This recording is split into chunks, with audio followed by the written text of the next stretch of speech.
What's up? It is your boy, Wumbus. Watch me be bad at stuff.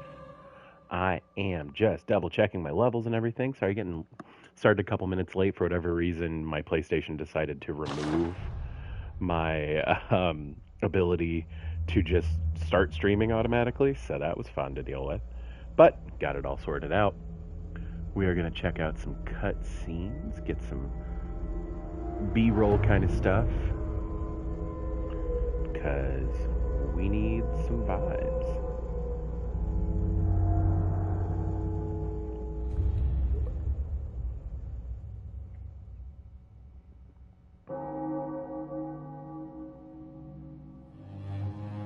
I'm going through and just double checking that like my mic is on and nothing weird's happening.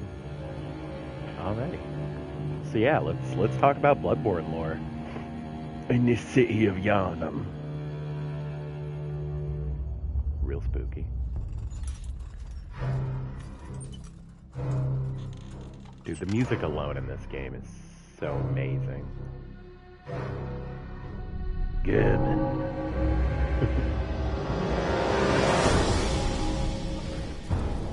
They're the droves. Like, look at the muck. The muck alone is impeccable. Insane how good this is. Like, how is this game almost 10 years old?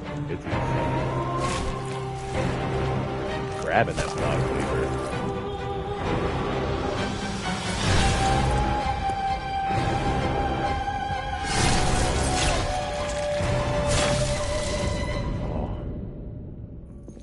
Brutal.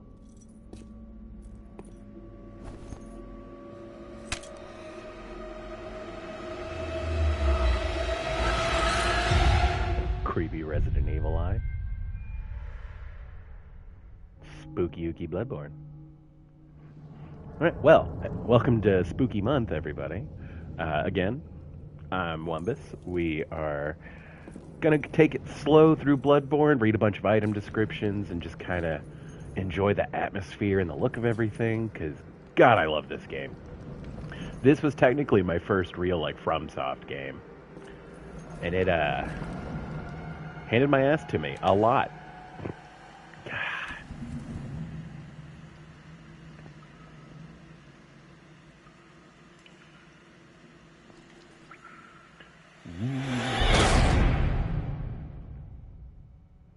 The big spooky oogies. Alright, we are going to play offline for a lot of reasons. Alrighty. Oh, yeah. Yeah, I forgot that I do have some files on here. Youngblood Gunno is going for like a blood tinge build. Bumble Sprout, I think, is actually... I let my friend play Bloodborne because he doesn't have a PlayStation. And then Conan was just like a strong boy. He was just here to... I think that might actually be my first character. Youngblood Gunna, if I recall, is like a blood tinge build where I was trying to use a Chicago. But yeah, we're gonna do a new game. Oh, yeah. Pale blood. Well, you've come to the right place. Oh, have I? Yharnam is the home of blood ministration. You need only unravel its mystery. Ooh, mysteries. But where's an outsider like yourself to begin? Great question, my guy. Easy, with a bit of Yharnam blood of your own. I mean, I guess that's technically what I'm here for. You'll need a contract.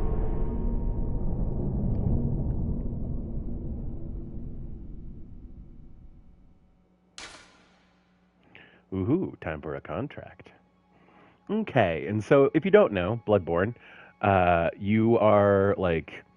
I guess you're not... I mean, you're a British person. That's pretty much it. Standard British moves. We are going to pull up this stuff so that I can see if there are chat messages. I am going to be looking at chat on my phone because I can't, like, keep it pulled up the same way I usually would with my PlayStation, but I'm wearing headphones and a better mic this time, so Hopefully this will go much smoother than the last time I tried to stream through the PlayStation. But we need to add a name to our contract ledger.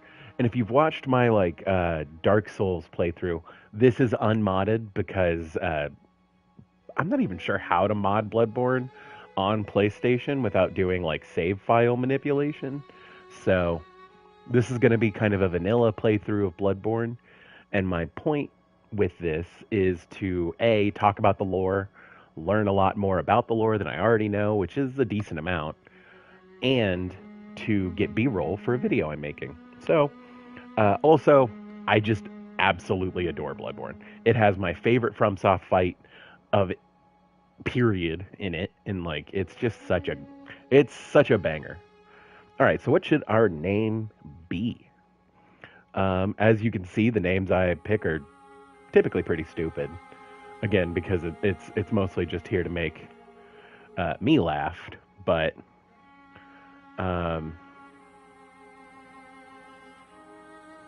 something about lore.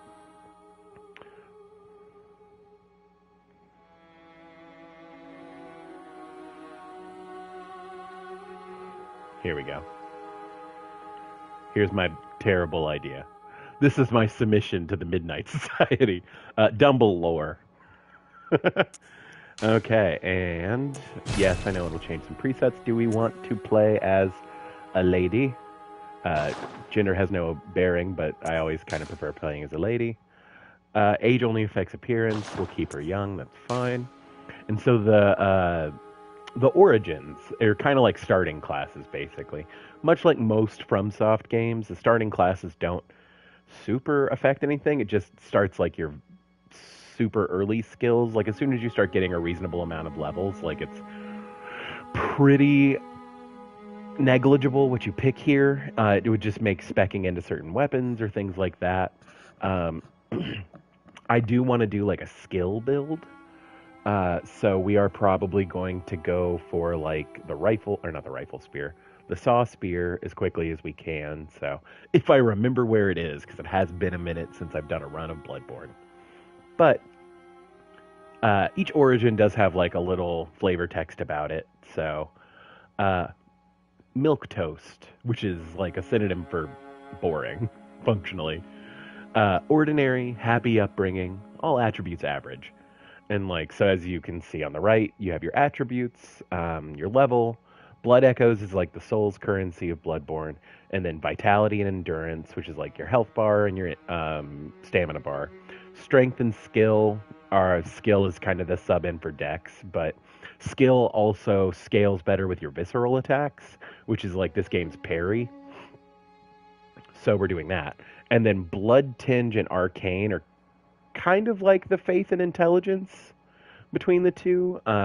Blood Tinge being more like toward your like bullet and like blood related skills, and then Arcane being like the magic stat.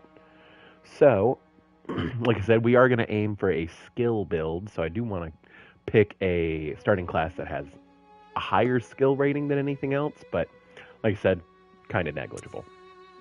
Lone Survivor. The lone survivor of a lost hamlet. High life, essence, and vigor. So as you can see here, Vitality's at 14, and then everything else kind of took a hit, but you're still at soul level 10, although you start with slightly more blood echoes, which I find interesting. Again, like that's such a negligible difference. Troubled childhood. Suffered misfortune in youth. Highly resilient as a result. So admittedly, this is probably what I'm going to pick, just because little lower vitality, but way higher endurance and way higher skill rate. And I don't know if I'm necessarily going to want to go the Blood Tinge route or the Arcane route. Usually, like, skill and Blood Tinge kind of gel together in my mind for whatever reason, but that's separate. So, violent past. Terribly violent past. Rash, but stronger for it. And again, kind of the, like, inverse of troubled childhood. Higher strength rating, vitality and endurance are more balanced. Professional, born specialist, fit for sleuthing or academia. Again, this has a super high skill, so actually we might do professional over troubled childhood, because endurance isn't super important, in Bloodborne. Admittedly, like once you get access to the runes and stuff where you can like increase your stamina recovery, that's super important. But again, but a lower starting blood echo count, which is interesting. Military veteran, which is again like pretty balanced as far as like loadout goes. This is like a good starting class if you just want to do like a quality build. Experienced in war, a soldier with strength and skill. But yeah, as you see, it's pretty balanced, and then it just has like a higher strength and skill stat. Noble Scion. Uh, Scion to a respectable line with faith in your pedigree. And so, like I said, faith in like blood magic is more like blood tinge. So again, here you're gonna have a higher blood tinge stat and a higher skill stat. I think this is why my brain equates skill and blood tinge so much. Cruel fate. Faced terrible hardships, but now confident in your purpose. Again, this is like the high arcane stat, but you also start with like a little bit like significantly more blood echoes, like with both of these, which I find interesting. And then waste of skin. This is the BL4 if you're going for like. So in Dark Souls, there are like SL1, like soul level 1 runs. The lowest level you can possibly be in Bloodborne on current patch and current loadout is level 4. So you'll hear like BL4 runs. I've never done a BL4 run. That may be on the horizon. We'll see. You are nothing. Talentless. You shouldn't have been born. Man, they quite literally stole the title of my memoir right there. Oof. But like I said, I think we are going to go professional. Because again, high skill rating, decent endurance. We'll put some levels into vitality, and then we'll level strength to be able to use the couple of items that we really want. But that's fine. We are going to go professional. And so your appearance in this game gets real janky. That's fine. I always like to play super skinny characters because I myself am not super skinny, so that's kind of on me. I can't remember. Is this whenever they put in a? Oh yeah, I made a. So Youngblood Gunna was like a nightmare Eustace bag from. Oh wow, I forgot how janked up I made him. uh, no, it's fine. Okay. Yeah, I mean, do I want to make this weird? I thought that there was like a randomizer, but I could be wrong. Give her a tiny head. I mean, oof. let's let's go for a little more reasonable. Um, yeah, that's fine. Okay. And then whatever the most like fluorescent white is. Yeah, I don't really want to get like this granular with it. Okay. Yeah, that's right. We can do similar face, and then we can really jank up the face here.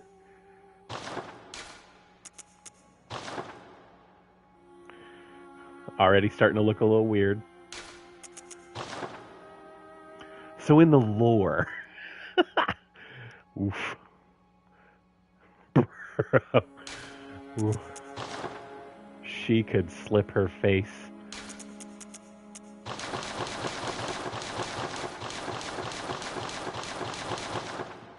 All right. Oh, we're making the eyes weirder.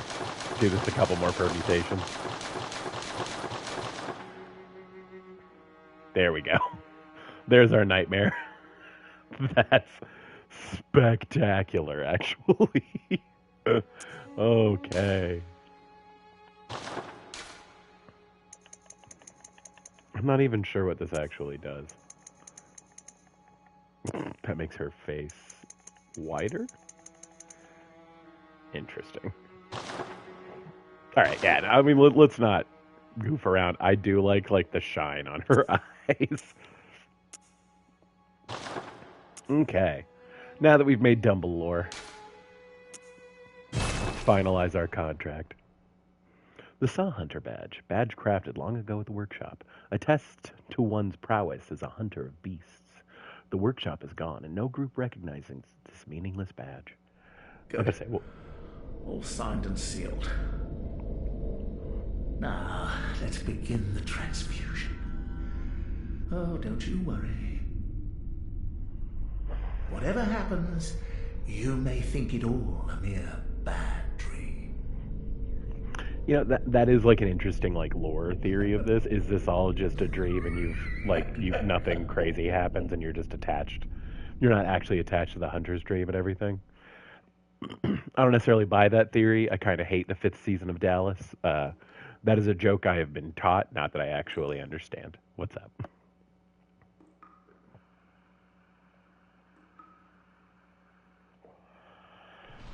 Ooh. Hey, Doc. Is this supposed to happen? Hey, Doc.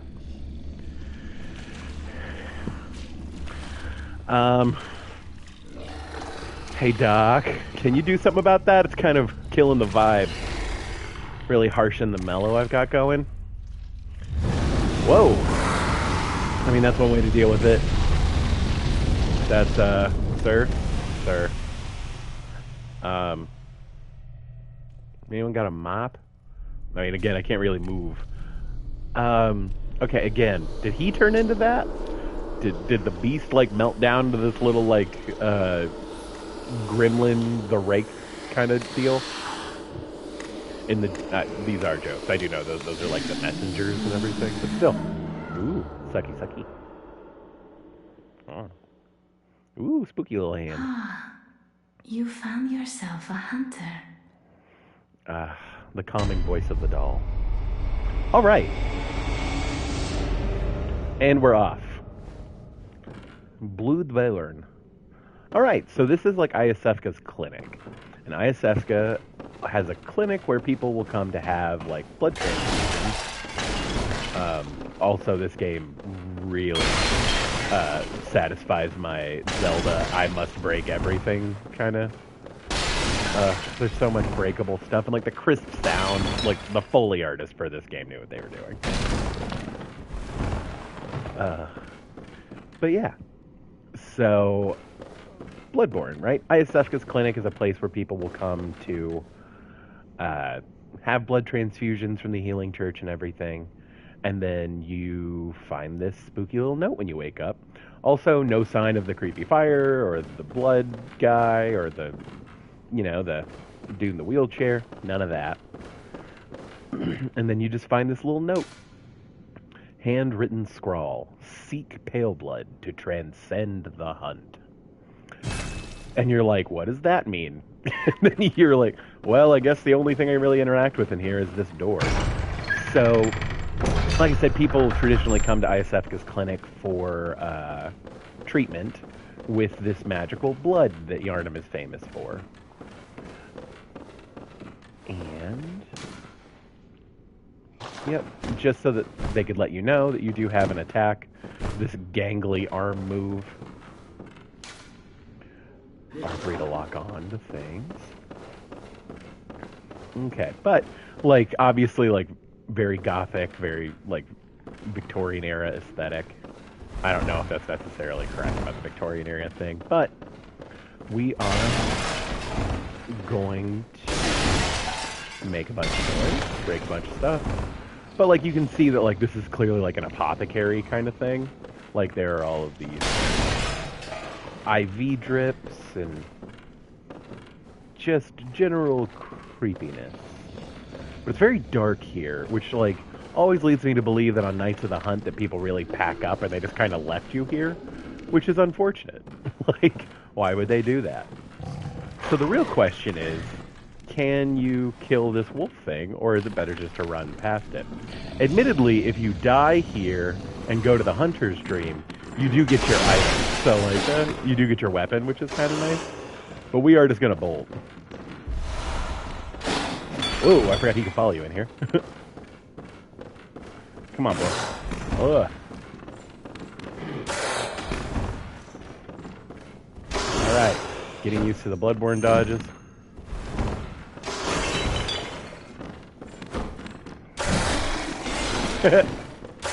But you can see that this guy's actually already taken some damage.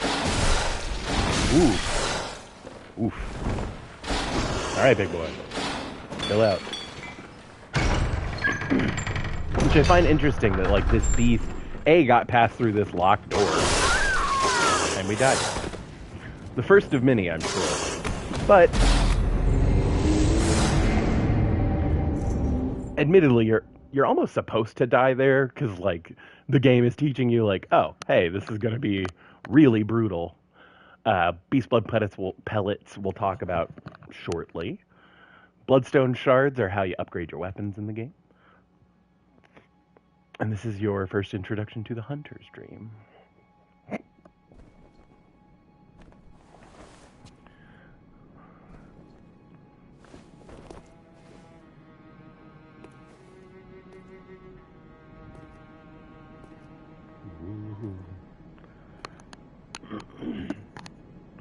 And what's interesting about this cutscene is that later in the game, there's actually there are actually ways for, well, I guess there's not ways. This map transitions kind of as the game progresses, and eventually this is on fire. And so that is the only time that cutscene procs like that, right? So, after taking damage from an enemy, there's a period of time in which attacking the enemy will in return restore a certain amount of your HP. That is talking about the rally system. I don't think I ever actually read any of these notes. But, so the Hunter's Dream. Questionable what this realm actually is, but that cutscene that we watched of us, like, getting up off the ground, if you never go to the Hunter's Dream until you get to the point where this transitions into, being on fire, in that cutscene, the, like, little cathedral here is on fire, which is super interesting. Okay, and so we don't have any insight, so we can't talk to the doll quite yet, but an abandoned doll. And then there are all of these things. Here's, like, the messenger bath. Trade in blood echoes with messengers to buy and sell items. And so you can buy and sell stuff. Like I said, really the only thing we have on us is our clothes and blood vials. And we don't want to sell the blood vials quite yet. But special blood vial that restores HP. Special blood used in ministration restores HP. Once a patient has had their blood ministered, a unique but common treatment in Yharnam, successive infusions recall the first and are all the more invigorating for it. No surprise that most Yharnamites are heavy users of blood. And so, like I said, blood ministration is, like, tied to the religion of Yharnam and is super, like, renowned and revered. But, like I said, every time you use the blood, you become more invigorated. And being invigorated by it is potentially bad, as it turns out. Okay. But yeah, and so these are, like, headstones and everything. So one of the minor complaints about Bloodborne is the fact that to fast travel, you have to come back here. And you saw how long that loading screen was. So we don't necessarily want to do that a bunch. So we are going to pick our first item, our first weapon. The messengers offer you a trick weapon. Choose one. Trick weapons are wielded with the right hand and employed in beast hunting. So, we have three options. The saw cleaver, the hunter axe, and the threaded cane. So, let's read about them. But, the saw cleaver has D scaling with strength and E scaling with skill, but it is just very strong, like, in general for the game. The hunter axe is the same scaling, but doesn't do what's called, like, serrated damage. Serrated damage is, like, a specific attack value that's tied to certain weapons. So the saw cleaver technically doesn't deal, like, a ton of damage, like, in comparison. Like, you can see that it doesn't have blunt or thrust damage. and the Hunter's Axe does, but the serrated damage, especially early game when you're mostly fighting beasts, is awesome. And then you'll note that the threaded cane does have better scaling with skill, but and it also deals thrust damage. I think a lot of things resist thrust, unfortunately, but the cane is cool. And it does have better skill scaling, but I think we will probably go with the saw cleaver for early game until we can get the saw spear. So the saw cleaver, one of the trick weapons of the workshop, commonly used in the hunting business. The Shane Company. If you're from Atlanta, that probably hit you in the core memories. This saw, effective at drawing the blood of beasts, transforms into a long cleaver that makes use of centrifugal force. Centrifugal force, not centrifugal, different. The saw, with its set of bloodletting teeth, has become a symbol of the hunt and only grows in effectiveness the more grotesquely transformed the beast. The Hunter's Axe, same top text, but retains the quality of an axe, but offers a wider palette of attacks by transforming. Boasts a heavy blunt attack, leading to a high rally potential. No matter their pasts, beasts are no more than beasts. Some choose this axe to play the part of executioner. And so, another quirk about Bloodborne, again, if you've never played, every weapon has like a base version and then a transformed version. So basically, every weapon has two move sets. Typically, one allows you to wield a gun for parries, and one doesn't. Kind of the way that shields work in the Souls games. You can switch from one-handed to two-handed, but if you're in two-handed, you don't have access to a shield, so you can't parry. But the Hunter's Axe transformed version is actually like a halberd, so it's actually really solid. I think when I first started playing the game, I picked the Hunter's Axe, and it boned me for Cleric Beast, but then served me very well there forward. So, and then the Threaded Cane, sufficiently deadly as a rigid bladed cane, but also serves as a whip when its blade is split into many.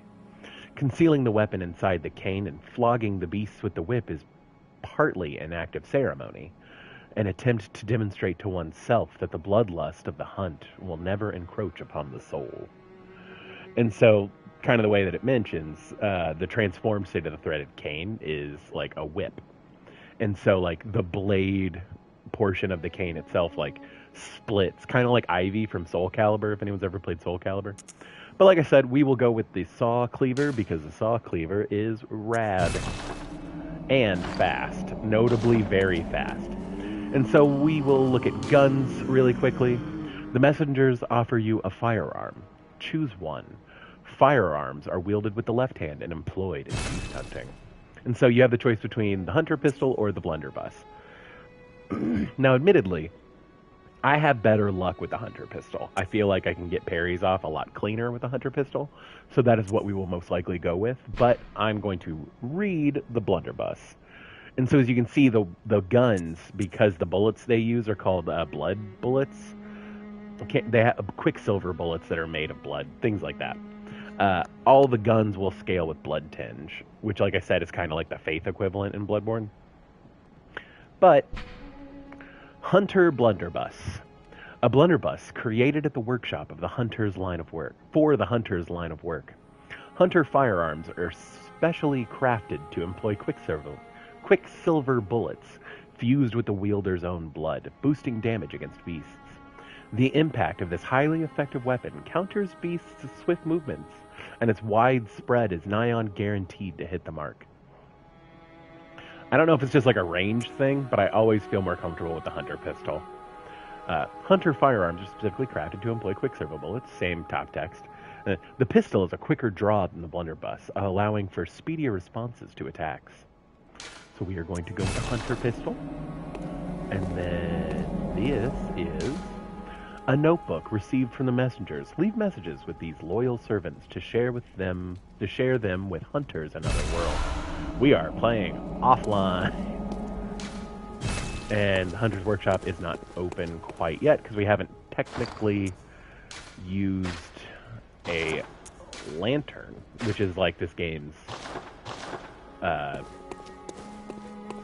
bonfire equivalent. But yeah, like super fast. Like I don't think anybody's here to say that the saw cleaver isn't awesome. And like its charged R2 is relatively quick. And see, in the transformed state, you can still use your gun. Like I said, it's only some things, but the trade-off with the transformed state is you have better range, but you remove the serrated damage. So admittedly, I never use it. I really only transform it to build beast pellet meter, which is something we'll come to later. But also a fun thing, if you do die before you're able to get further into the game and actually pick up blood bullets, you automatically start with 10 when you pick up your gun. So, fun way to min-max and get as many resources as you can. But yeah, so the Hunter's Dream. This building is the dream representation of the Hunter's Workshop, and we'll talk more about it whenever we unlock it and can open it. But the Hunter's Workshop in the real world is a place you can visit, and we will definitely go there. But the Hunter's Workshop is where all the hunters back in the day came out of. They would be like dispensed from the Hunter's Workshop and would travel here to be able to hunt beasts and deal with like the night of the hunt. But, so like I said, we use these headstones to fast travel. Awaken at a selected location in Yarnum. We're going to awaken at the first floor sick room. Spooky noises. Surgical lawn gloves. And so, like, one of the, again, this always splits the difference on a pros and cons list in this game. Some people really like it, some people do not. Oh, and notice that a lamp appeared here. But, basically, there are only about, I think there's 23 weapons, unique weapons in this game, so not, like, a ton. Alright, now we're locked on. Ooh, ow. And so you see the little orange tick there in our health bar whenever we took damage. That is the rally system. So if you deal damage after taking that damage, after taking damage from an enemy, you can rally your health back, which is very good. Okay, and so as you can see, right outside of Asefka's clinic is like a little graveyard from like where the people who have died here are buried. And now we have the maximum number of Quicksilver bullets. Let's go ahead and read Quicksilver bullets while we're still in like a relatively safe space. I don't know where they would be held in here. Okay, well we'll read them later. So the Hunter's Mark is like the dark sign in Dark Souls. Sacrifice all blood echoes to awaken anew. Dangling upside down rune etched in one's mind, symbol of a hunter. By focusing one's thoughts on this rune, a hunter loses all blood echoes, but awakens afresh, as if it were just a bad dream. And so the like dangling upside down rune is supposed to be like a person that's hung by their feet, and you'll see that iconography everywhere in this game. So, and then the notebook. Messengers are inhabitants of the dream who revere the brave hunters. Use them to send messages to other worlds. Leave notes with messengers. Read the notes left to messengers and other worlds, and write notes to reach out to hunters across planes of existence. Note, online use only. Cannot use this item offline. And again, we are playing offline, so alas, what a bummer.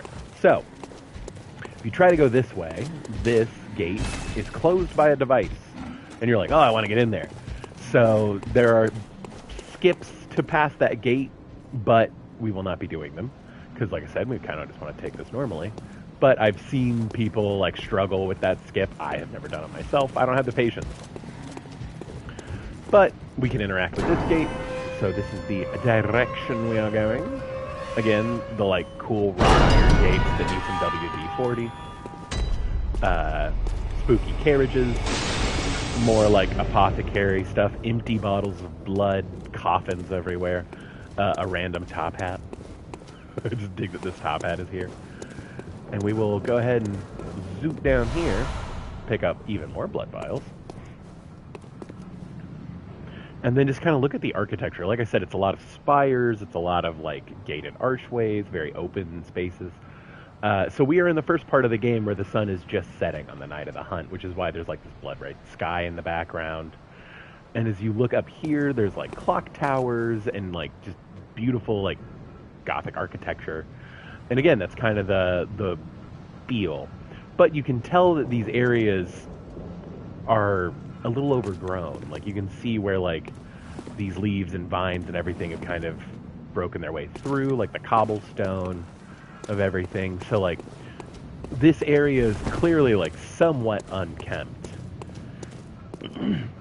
You can see where there's like breaks in this fencing, like something is going on in this dream, and it has been for a very long time.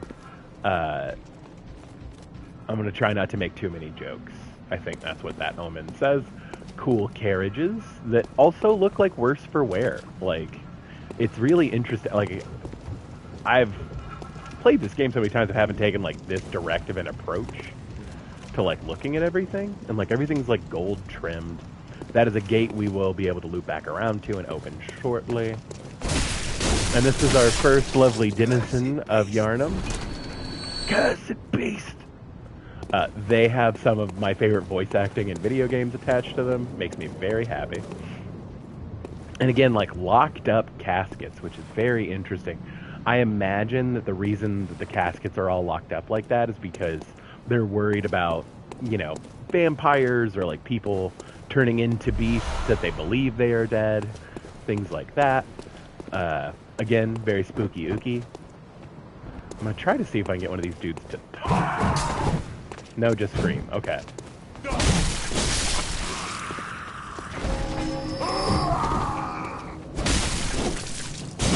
Ooh, a little too far away. But now we have Cursed Beast. Like, and here's a couple of Molotov cocktails, which come in handy at certain points. So Molotov cocktails that explode violently when thrown. Explode in raging flames when thrown against an object, one of the oldest hunter tools available in the workshop. Since the tragedy struck old Yharnam, fire has become a staple in beast hunts, and it is thought to cleanse impurity. Certain types of beasts have an abnormal fear of flame. And what's interesting is that, like, even this bottle, like, has, like, you can see that they wrapped the top in leather so it's easier to throw, but, like, the bottle itself is, like, tarnished and, like, has, like, what's it called when a patina, there we go. Like, it has, like, a patina to it. Like, everything about the art style for this game is so cool. And, like, but, like, who is this poor sod? I mean, they would have had to have been a hunter to have. I've wondered that, like, who this person was who dropped those Molotovs, because they didn't make it, clearly. And so our next piece that we need to do is operate this device, which will drop this ladder down and allow us to climb up to the next part of Yharnam. Also, like, this door isn't a good example of it, but there are lots of doors throughout the city, and I believe the doors that have people you can talk to will have little lanterns out front that glow like red, if I recall. But, like, there are these chains and everything on the ground, and, like, just clothes strewn about. And like I said, like, this level of, like, growth and inattention here, like, clearly shows that even in normal days, this isn't the most trafficked area. It's not well kept, although there is a sewer system that we will get to trod through. And an upgrade in Bloodborne and Dark Souls 2 is you can actually move up ladders faster. This is our standard ladder speed. This is me holding the run button. It's about 1.5 times faster, and we love it. Yeah, so it does glow like a red. So before we tap this lamp,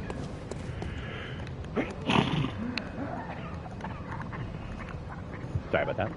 Let's talk to this guy. Oh, you must be a hunter. And not one from around here either. I'm Gilbert, a fellow outsider.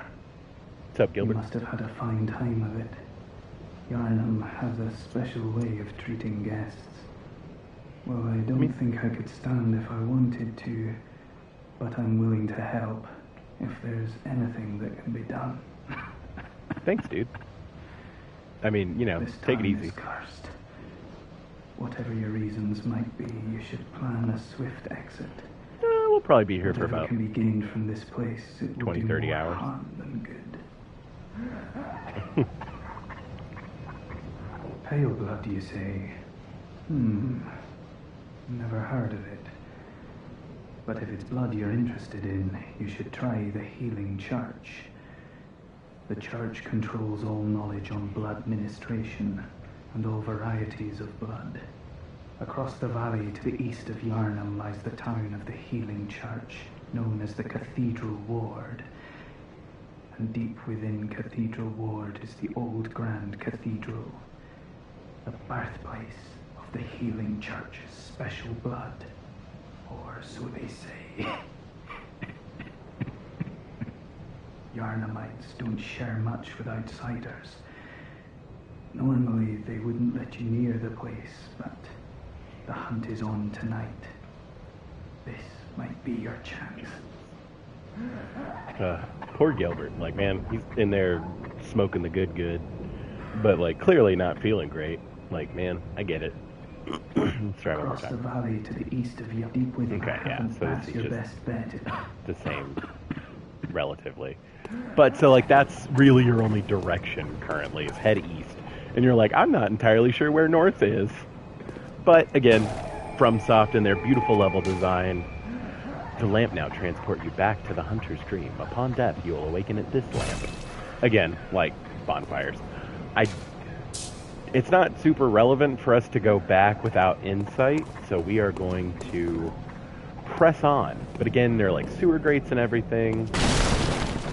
These weird boxes, like the hatches were battened down. So people are going through it out here. A pebble. You know, before we really engage with the first enemy over there, we're gonna read the pebble. Round pebbles that can be thrown at targets. Small pebbles found throughout Yarnum can be thrown at foes. Quite thrilling. Like, I don't know why they're like memeing us, but they are. So like whatever. I do find pebbles weirdly useful, so not sad to see them in our inventory.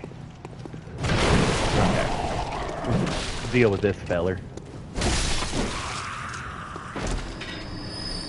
One shot, one kill.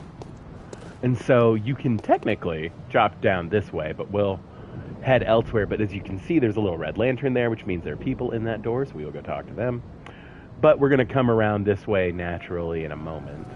But again, like, clearly this fence is broken. Like, something fell through here. And then this guy was here planning to ambush, beasts or anything like that would, come up on them. But as you continue to kind of run through the areas, you slowly realize, like, there aren't a ton of beasts. Like, don't get me wrong, there are clearly beasts and evil things, but why the Yarnumites, see hunters as enemies and everything like that is yet to be revealed to you, which I find so interesting. Like, the storytelling in this game is so interesting. Okay. And like I said, stuff is like boarded up and on, like, ready to be shipped off. Alright, let's take this dude out really quick. And then we have a dude with a shield and just a torch. But we can easily break through the shield and take him out. And so there are like these roaming parties of dudes just out hunting and like will attack anything on sight that isn't a Yarnumite, basically. So we are going to use a pebble. Mostly because I think it's funny. Ooh. But see, they regard you as a beast. So you start to really think, like, are these... And, like, as you learn more about the game directly, there's more information about, what's going on, how people are slowly, like, going mad. Even talking about the beasts and the pale blood and everything. Well, not the pale blood, but the constant use of the Healing Church's blood has driven people into a frenzy where they don't really distinguish between human and beast anymore. And they themselves can be indistinguishable from human and beast at times. It's just... Mwah. Alright?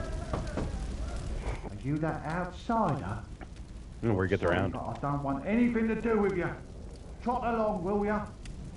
Alright, bro. Are you that out? Well, sorry, but I don't want anything to do with you. Trot along, will ya? Just fun flavor text. More Molotovs. We're not mad about that. But yeah, see, and that's where that fence was broken, so now we're here. But there are, like, people wailing in this house. So, like, people are, like, inside and suffering. It's real messy.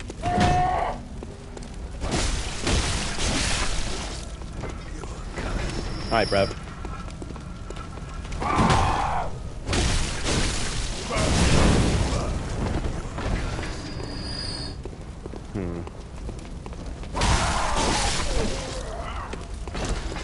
And then this sneaky fuck. Hiding out, ready to go. Got some more Quicksilver bullets. Okay. And so you see there's like a big hunting party surrounded by the fire over there. Because again, beasts fear the fire. Alright, and then... So this is where we came from. So... I don't necessarily want to go deal with, like, the big, you know, hunting party over there, per se. Like I said, the architecture and everything, and, like, just the vistas of this game are so beautiful. Like, the atmosphere of Bloodborne is really interesting. Also, kind of the way that, like, the rubbish works in Dark Souls 1, and that one part of Undeadburg, that's kind of like a gotcha. Be aware that there are going to be ambushes, that people are hiding out and, like, have bait placed. And again, like, this poor bastard just, you know, died here and had a bloodstone shard on him, and this guy was like, I'm gonna hide here, and that way if anybody decides. Oh yeah, the rubbish from that. I didn't know that it would show me the chats in the bottom right. I'm really effective. I appreciate that, PlayStation. But yeah, Pakuchi, how's it going? The rubbish of Dark Souls 1 where it does nothing. But yeah, I also forgot that guy was there. We will hit triangle and use a blood vial. Take him out.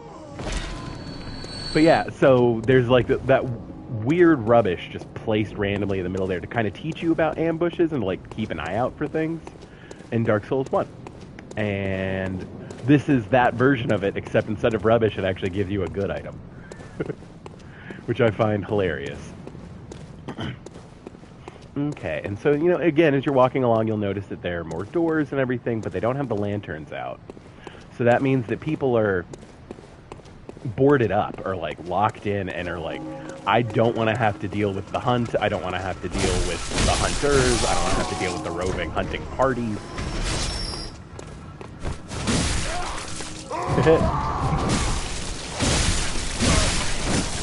Go for the twofer. Oh, we were so close to getting the twofer. Alright. We will heal up really quick. But yeah, they're just... Yeah, I mean, like I said, Dark Souls 1 is not a game made to be kind to you.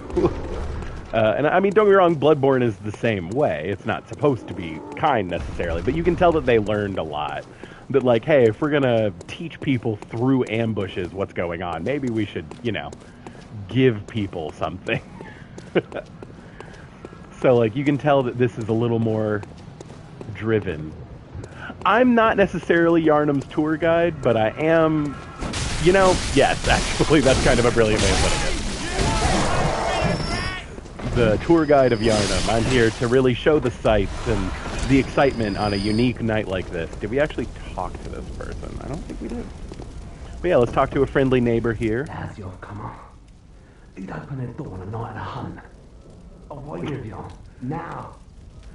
See, friendly residents. As you've come on, you'd open the door on a night of the hunt. Away with you, now.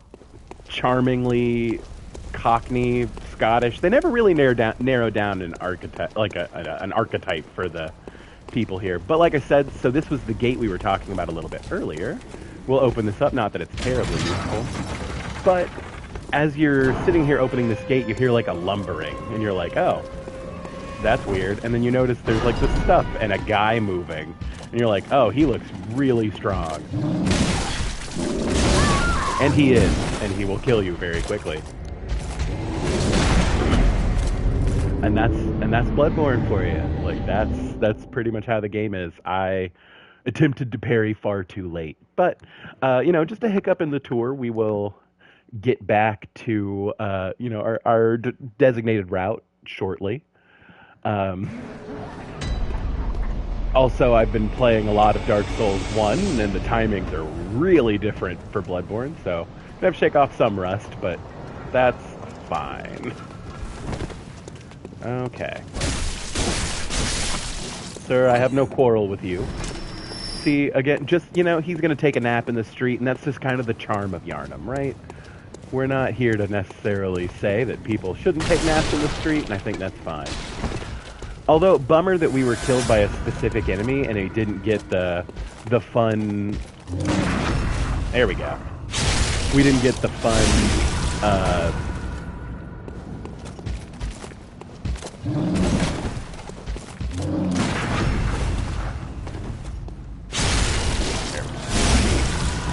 Much cleaner fight against him this time.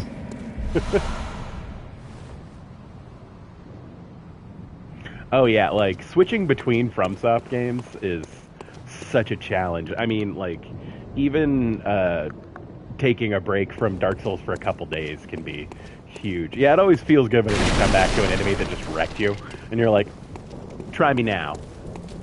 But, like I said, one of my favorite mechanics from this game is the certain enemies you kill will, like, keep your souls and their eyes get all creepy and glowy. And boy, I love that. And see, we have some of the local gardeners out. They're, the farmers with their pitchforks are out here keeping the streets safe. So, this is a really community-driven approach to, like, public safety. So that's, another just fun tidbit about how tight-knit this community is. This town's finished. This town's finished. That's like a motto. It's not necessarily like an indication of whether the town's doing well or not. Don't worry about that. More farmers.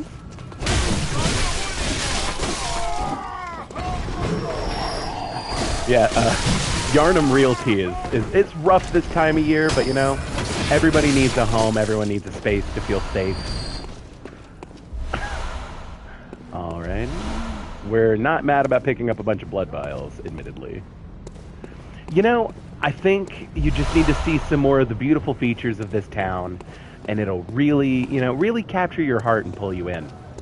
Like, for example, on nights of the hunt, like tonight, there are these big social gatherings where they burn a giant beast dog, and everyone just kind of sits around and has, like, a nice community get-together.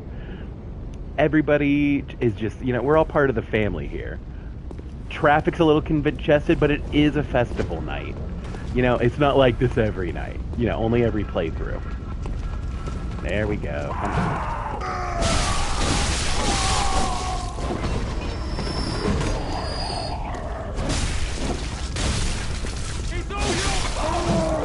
Oh, the deceptive rain softly. It's admittedly that is a downside here, but that's why there's so many like carriages and public, ministries and everything here. Is to try to make the city more walkable and rely more on public transit, which is a big get in densely populated urban areas. So this isn't as much of a car city, but there's plenty of ample parking outside of town and then public transit to get into town. So that also kind of helps keep like driving crime down. Like there's very few DUIs here because there's just not a lot of driving. Like I said, they are kind of an insular community. They aren't necessarily huge fans of like, people coming in, but it doesn't take long for you to feel like you really belong here. I forgot about the gun, guys.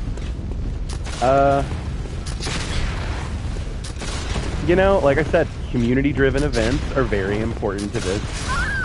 And I forgot about the bullets. Whoops. Like I said, just a little detour. We'll, we're gonna go check out this lamp. I know it may have looked like we've seen it before, but there's this cool lamp. Like I said, it's interesting because the city is very, vertical, which is like just kind of a fun way to traverse a city.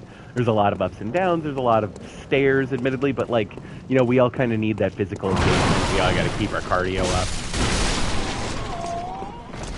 And another wonderful feature about this town is that, often people will just take naps in the street and then leave you things, which is just super cool. Like, just a fun jaunt through Yarnum. Sir, you just shield bash me.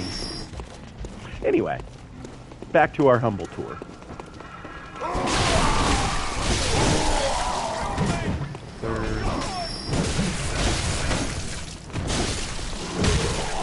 Ow.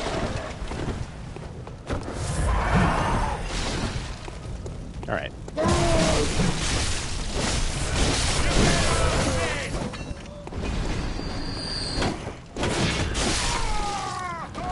Like, whew. Anyway, back to the tour. This lovely, street, like I said, lots of public carriages. Very interesting decor for this festival. Certainly no vampires here that we're aware of. That's, not why there are locks on the coffin. Yeah, honestly, I mean, they're just on the street. Again, this is kind of part of the festival, but it is one of the major industries in this town, so you'll very likely be able to find a deal. Yarnum, I've said it 1,000 times, beautiful place to retire to. Like I said, very big community, not a lot of driving requirements. Just a lovely town. And like I said, I mean, and that may be, part of why I'm meeting so much resistance is that, these are, old folks set in their ways, and maybe they'd be more welcoming to somebody who's of like a retirement age. But, I mean, that doesn't mean that, somebody young wouldn't fit in here. It's just, it's a community you got to ingratiate yourself to really get the feel and understand what everybody's about. I think I'm probably going to play it a little safe, and we aren't close enough to hit him with a rock yet. Let's get the attention of one of them and have them come over here and just, really greet us with his pitchfork. All right. And see, if and it never rains here, which is interesting and nice, to be honest, because, you don't always want to deal with, like, the rain in Seattle or anything like that. Go to the UK, as it turns out. Lots of rain. Very comfortable. Dude, are you really not going to come toward me? There we go. All right. And see, I seem to have caught this man's attention. And again, another interesting feature of the people here, if for whatever reason, they were to deal damage to you and let you take a nap in the street, they'll pick up your stuff for you, and you can tell who picked up your stuff by who has the glowiest eyes. And they'll kindly return it to you, which is a little, admittedly, you do have to do a little bit of physical input on your part to get them to give it back to you, but that's just part of it, right? And I whiffed that horribly. Ooh. We're gonna run real quick. Cool. Because those dogs are gonna be a problem. But again, a very pet-friendly city. Like, there are plenty, like, dogs are very welcome here.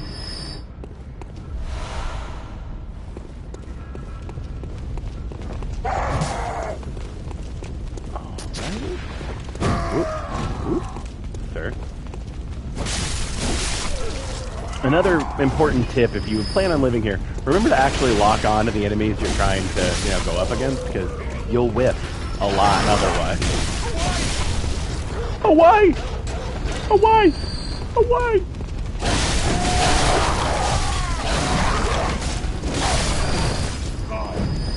Alright. Ooh. Fresh barbecue for everybody. Alrighty. Let's roll around and pick up some things. What's supposed to be a jump scare is this, just, a fun festival item. Like, this just happens to shake whenever people come up to it. It's spooky. It's interesting, right? Like, you love these October festivals in these just small UK towns. Everyone's always so enthused. Oh, absolutely. I'll mess up your brains. It's just like it's just a common, it's like, what's up here, I'll mess up your brains. It's just like, hey, hello, neighbor, how are you doing? I'm partial to the, yo, don't want it here! Because, you know, again, that's just, that's another, like, yo, just some real slang for, like, you know, welcoming people and getting them, you know, to come visit. You know, the Yarnum, like I said, real estate and tourism is part of, you know, what keeps the city so vibrant.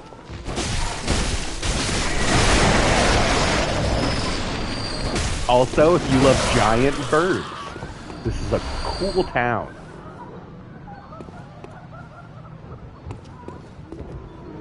And often there's just kind of creepy calliope music on the air. Oh, I absolutely will. We will make sure to talk to every neighbor who's willing to greet us. But really quickly, so an oil urn, just one of the many, you know, things that are available in the markets of Yarnum.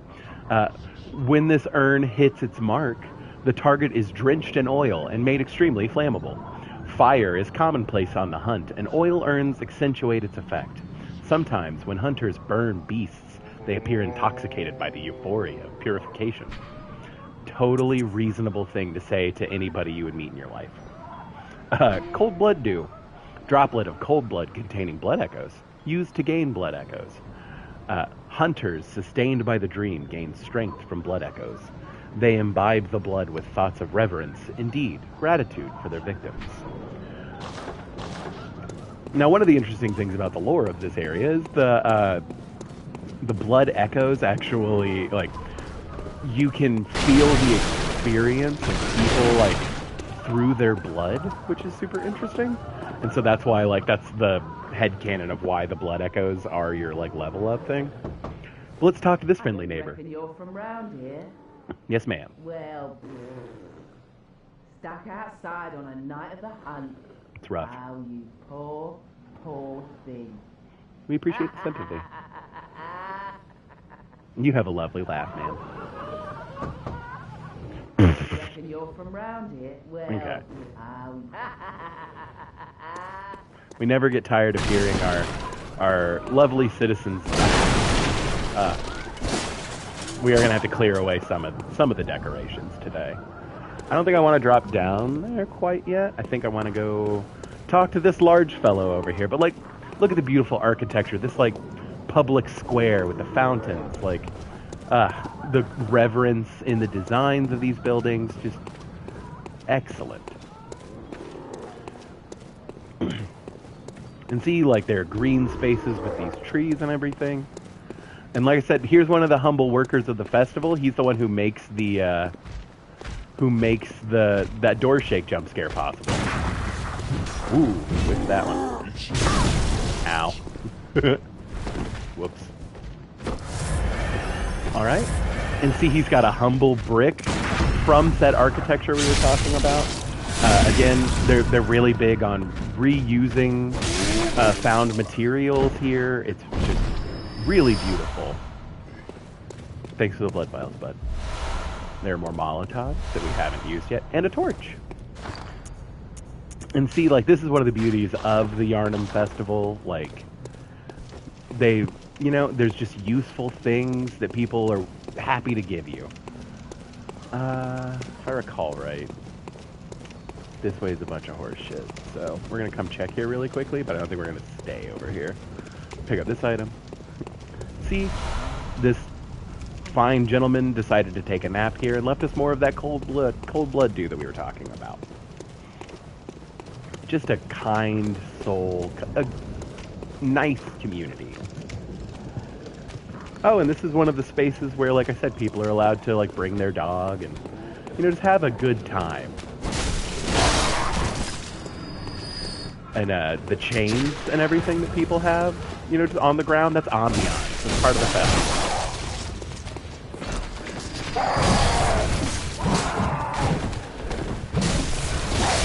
Yeah, this is the local dog park.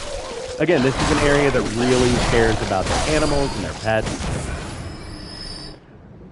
A fun little thing, if you are going through Yarnum, and you end up needing to rally some health back after, you know, maybe drinking a little too much, partying with the boys a little too hard, you know, you can keep hitting things that are already taking a nap on the ground and rally back slightly more health. As long as you're dealing damage to an active character model, you will regain a little bit of health. But yeah, you know, lovely Yarnum. Nothing to complain about here. Everyone's so happy. The howling at the moon when the bell dings. It brings, you know, warmth to your heart to see this community thriving. I can't remember if there's an item here. Not that I'm aware of. Okay. And so, this is part of the theatrics of the festival. They have these fun, prowling beasts. So like I said, these are kind of the center part, as you saw with the barbecue earlier. We're not going to mess with them right now, because they are busy. We're going to come down here and look around a little more, because there's so much to explore in this city. It's so just expansive and beautiful. And as you can see, we've now kind of circled back. Now you can see the top part of this barbecue. And like I said, the centerpiece of this festival, the beast. Okay. And so, like I said, admittedly, the scenery is beautiful. I think they probably blocked this part off for a reason, but you know, it's important for us to be able to see everything the city has to offer. You know, and that way, you know, if you want to come back for a visit or even end up living here, it's important to see really the ins and outs of it, the infrastructure of a town like this. I did not expect that. Whoops. It's totally fine. See, we would have landed here either way. It's not a big deal. Actually, if anything, it's kind of for the best, because now we can start over here, which I prefer. But yeah, again, just lovely little Yarnum. Beautiful town. Lots of welcoming sewer workers. I think that's how I'm going to phrase that. More blood vials. Again, the people on the street are just so kind. They're willing to, you know, give you the shirt off their back, the blood from their veins. Oh yeah, the rats. Now, admittedly, the sewer system does have a bit of a rat problem. That, I think, comes with any major city. Like, we try to handle things humanely, right? We don't want to, you know, haul off. They're in their natural environment, basically. They've adapted to be here. It's all part of it. Let's keep getting upgrade material.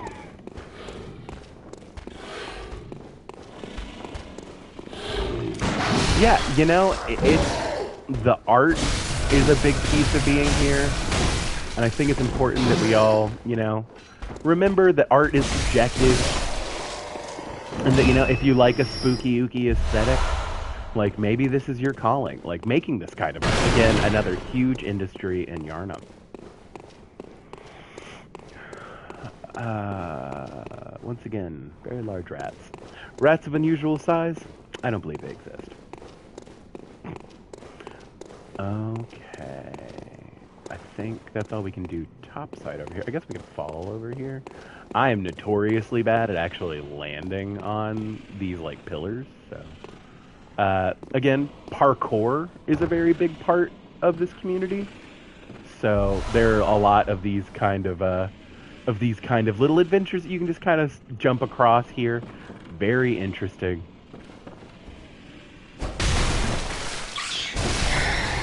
Like I said, the pest control is done very humanely by the people. It's not, you know, every once in a while we just kind of come down and deal with the rat problem.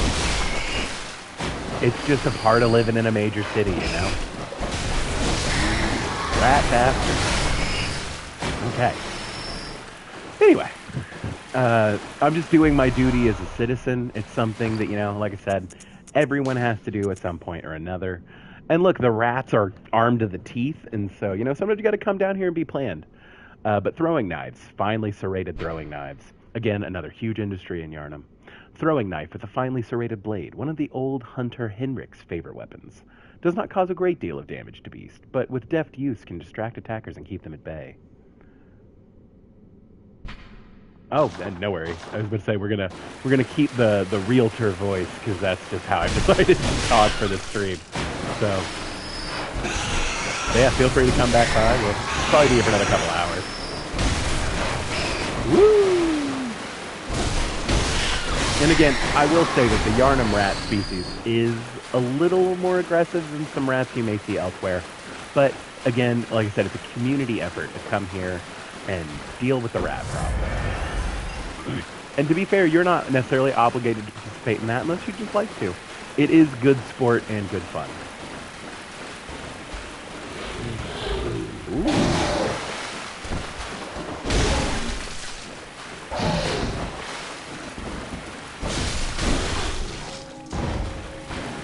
Thanks, bud.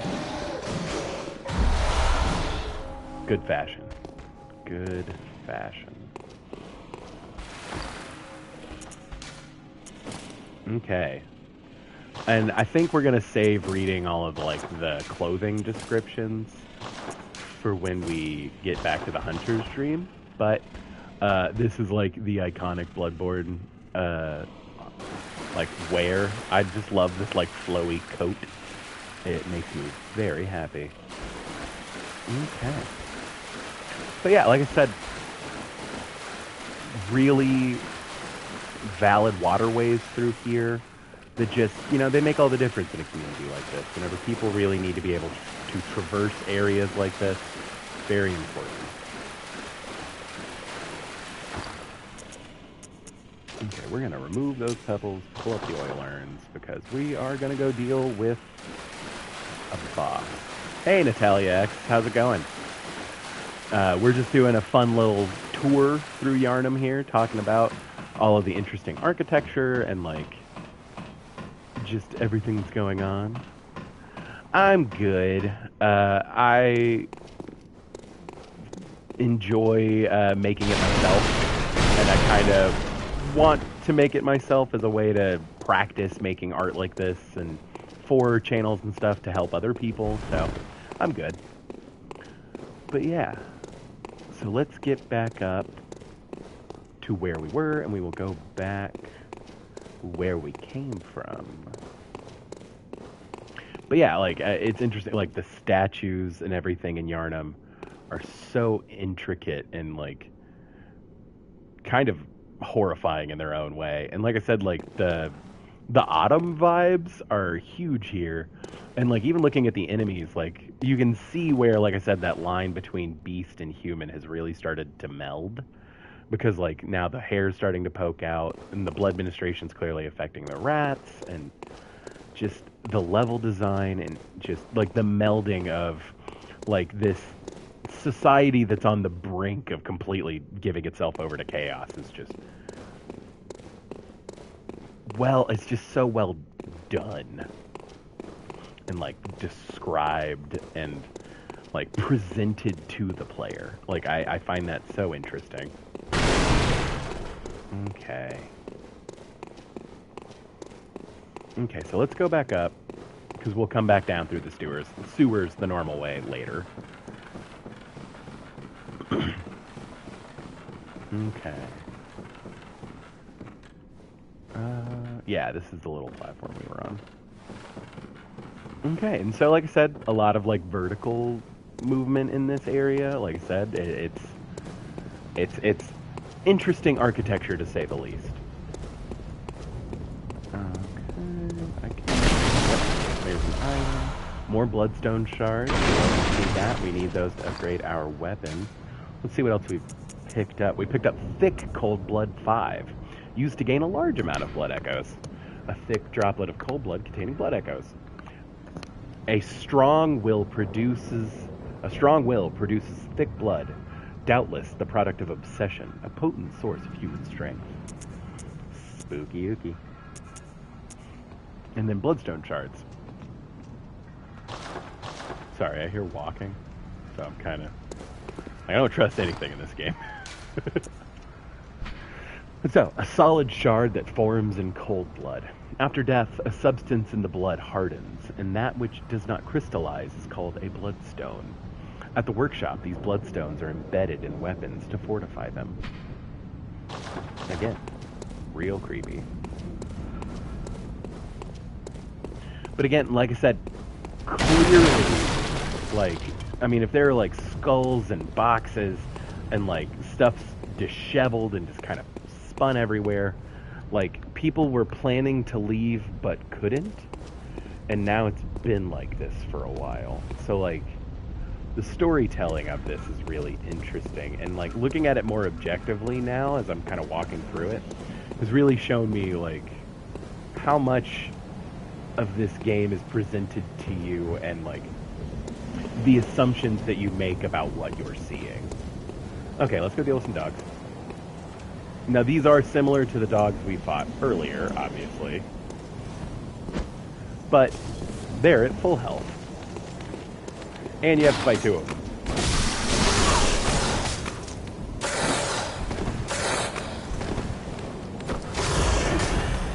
However, I just remembered there's a way to cheese them. So we're going to do that. Yeah, not right. As long as you remember to kill this turn.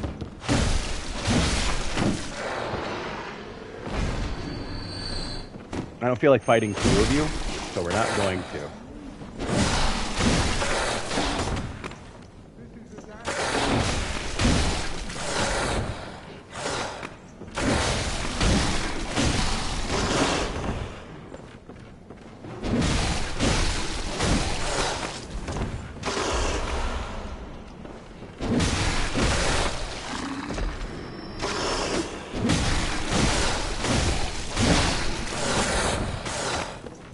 A lot more inclined to fight 1 of you. But yeah, we get about probably 50% more damage on beast whenever we use the serrated version of this. So that is the trade-off you're making between the transformed state of the saw cleaver and the untransformed state. And then there's a guy here. We're not fans of, but we'll deal with him.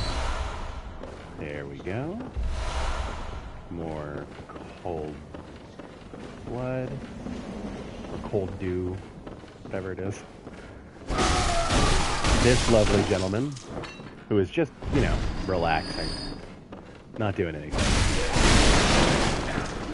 And then there are like these people in, like even the people in the wheelchairs are involved in like keeping the area safe. And like this is, like, I'm assuming this rather well-dressed man's home. But pungent blood cocktails. And then you'll notice a little sparkle here next to like what is like a liquor or apothecary cabinet. When the hunt began, the healing church left us, blocking the great bridge to Cathedral Ward, as old Yarnum burned to the ground that moonlit night. Like, old Yarnum is a place that we will visit, and it is pretty messed up, like, as an area. It did not do super hot in the, you know, this does not open from this side. I don't remember where it opens from, admittedly. And so we'll come back this way, where there are a couple more guys, because of course there are. But, as you may recall, there was that gate a moment, like back at the first lamp. More bloodstone shards, happy to see them. And again, a spot of Dark Souls and FromSoft in general, beautiful level design. We are back at the lamp. However, we still don't have any insight, so we don't benefit from returning back to the dream quite yet. So what we're going to do is go find ourselves some insight.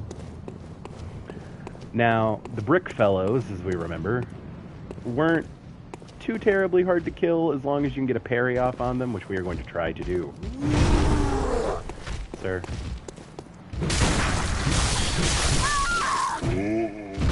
Aren't you happy we opened that shortcut before we came to Delta Fest? I certainly am.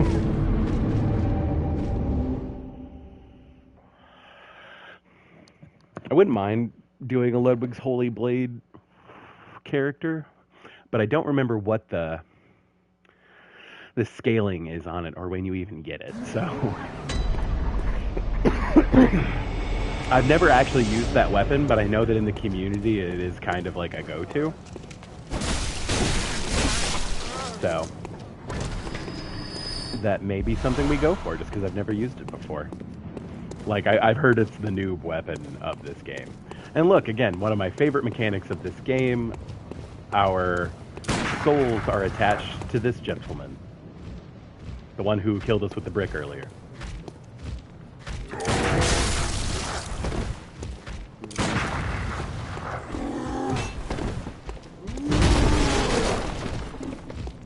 God, dodging in Bloodborne feels so good.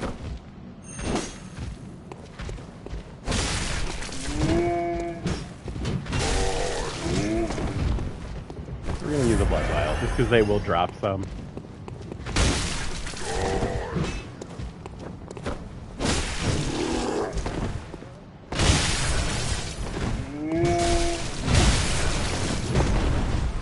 Whoo-wee. We almost lost it. Almost being the keyword, thankfully.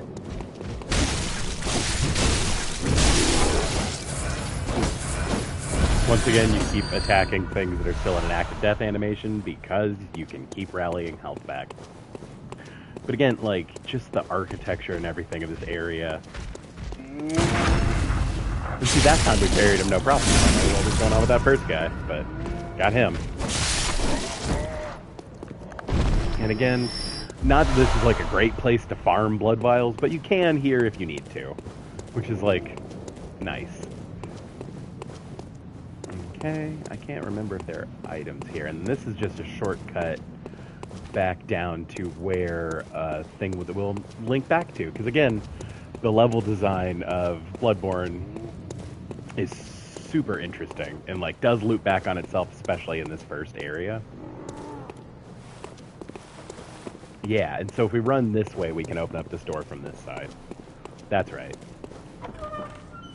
Yeah, why they don't let you just open this door from this side confuses me. I guess it's to promote you to be a little more adventurous and do the due diligence of like looking around at everything.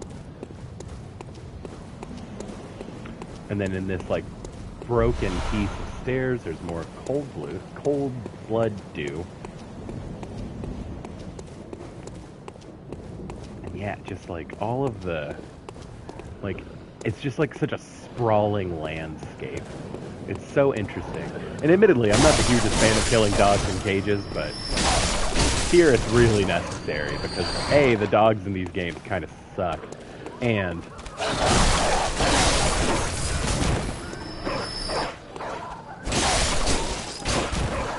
yeah, so I definitely am. Part of why I'm taking it slow and looking at everything is that I do kind of want, like, B-roll for a video I'm planning. Again, with all the hype around Bloodborne, because they're kind of doing a remastery thing for the PS5 Pro, which I don't know if I'm going to buy, admittedly. But part of that is going to be, I really want to do, like, a really in-depth iceberg for the lore and everything for this game. So this is kind of my first steps for it. A droplet of cold blood, yet again. Hunters sustained by the dream gain strength from blood echoes. Yeah, okay, so Cold Blood Dew 3 is the same as the Cold Blood Dew 1. Okay, and you can see that this dog is here barking at this door because it knows that people are inside.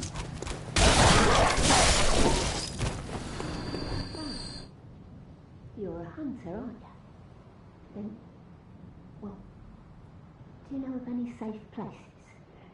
Not quite yet, unfortunately. So we're gonna come back to her once we get to Erden Chapel. Yeah, hey, I appreciate you checking it out. Like I said, I'll eventually download the clips and piece it into like the iceberg. I'm already doing the research and everything, but like this is also kind of research, as it turns out. Playing the game is valid research sometimes. I think it's better to drop through this window. Currently, yeah. So thank you for being here. I really appreciate it. And we're looking at some of the more interesting architectural features of the beautiful city of Yharnam. You know, some of the, like I said, the verticality of the city is very interesting.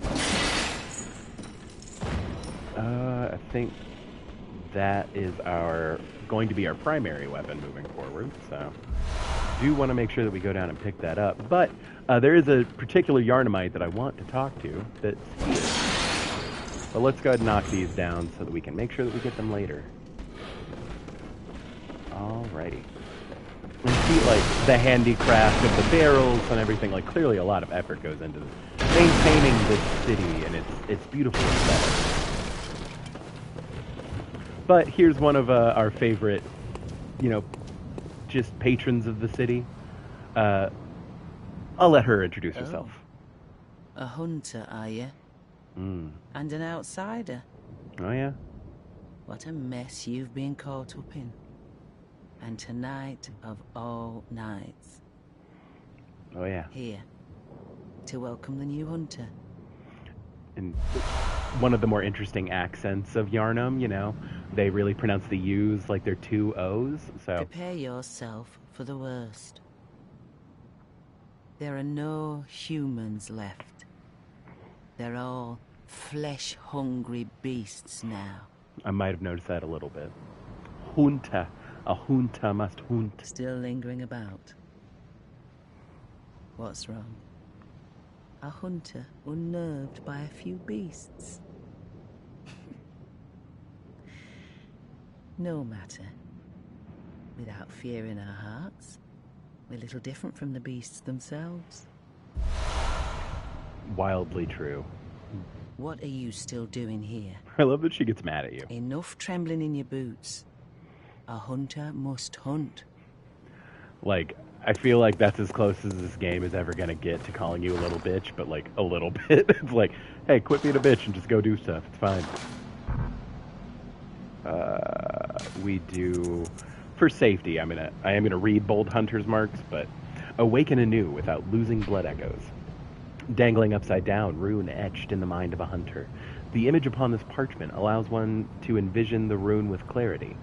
Allows a hunter to awaken again without losing blood echoes. A trick that seems nearly too good to be true. You know, that's not haunting at all. Oh yeah. Alrighty.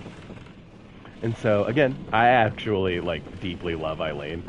I have tried to do, like, a Blades of Mercy run in this game, and I think I ended up not finishing the game just because, like, the Blades of Mercy are very good, but, like, I don't know why I stopped. I didn't come back to it. I can't remember why. I think I didn't get stuck because, like, I mean, again, it's just maneuvering, but, like, I did eventually put it down. I can't remember exactly why.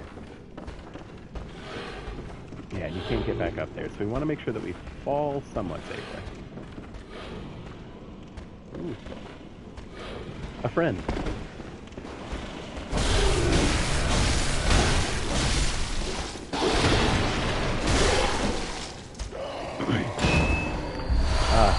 Lovely. And again, like, I'm not 100%... I think this must have been, like, a sewage treatment facility or something. Because they're, like, these pitch lowerers, basically, in here. And then there are all these barrels and, like, chemicals. So, like, I do genuinely wonder what this area was used for.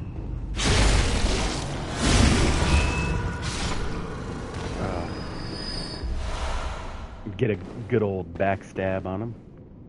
Alrighty. And then there's a Call of Duty shooter man over here. There he is.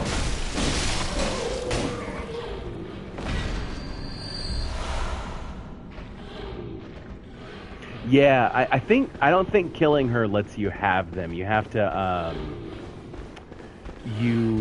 because like I said, I did end up getting them and like started that run with it. I just never took it to its logical conclusion, you know? Why am I not locked on? Jeez. But, there we go. Okay. Yeah, you have to go meet her down and at the graveyard at below Erden Chapel after you beat Gascoigne. And then you have to meet her after you do the transition for after you beat Amelia. and then she appears at the top of the... Yes, I will most certainly be doing a guided tour of the DLC. It's an integral part of the Yharnam identity to know, where the illustrious hunters came from and understand what that means for Yharnamites. Also, my literal favorite fight of any FromSoft game is Lady Maria, so I'm not going to miss the opportunity to fight her.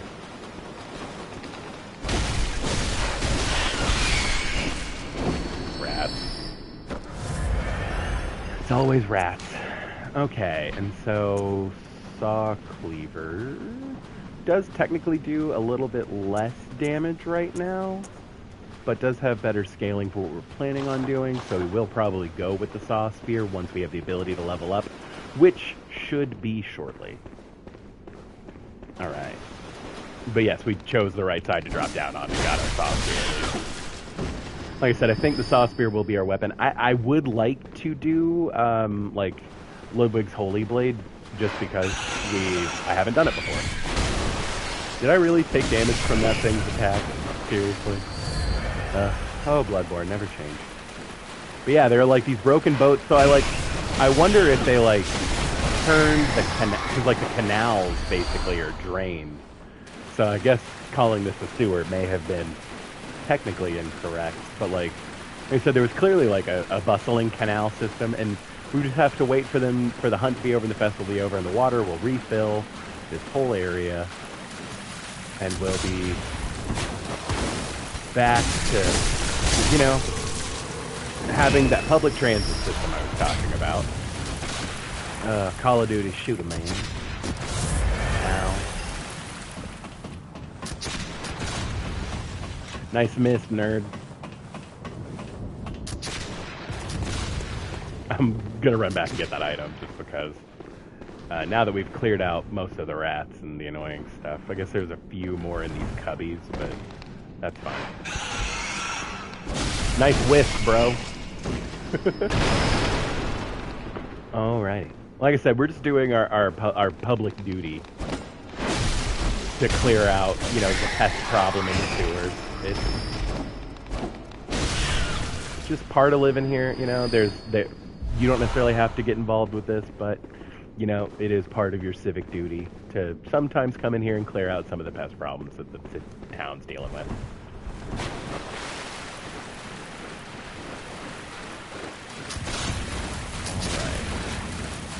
Do I want to go back up that ladder? I feel like there is stuff that way that we care about, but I can't remember. Alrighty. Yeah, down this way. Like I said, really what we're down here for is the madman, the insight thing, so we can talk to the doll before we... I mean, not that, you need to talk to the doll before you fight the cleric beast, but it's nice. Actually, was there something that way too? I can't remember. Let's not stop on this. Ah, yes.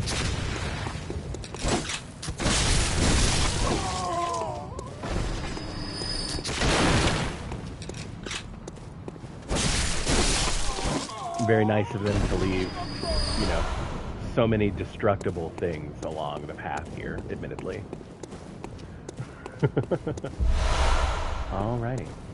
But yeah, no, honestly, I think this DLC and Dark Souls 1 DLC are both, such focused experiences that really highlight the good qualities of the base game so well.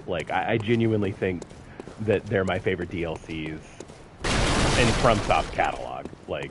And don't get me wrong, I am kind of a Dark Souls 2 apologizer, so, I will actively, say that Dark Souls 2 is good, but I actually genuinely enjoy the base game of Dark Souls 2. I don't need the DLCs to make it worthwhile to play, but, I mean, don't get me wrong, it helps, obviously, because, the DLCs are super good in Dark Souls 2. It's a different take on Dark Souls, but it's still FromSoft, so it just has that benefit. But I like I said, I understand why some people it isn't necessarily their bag.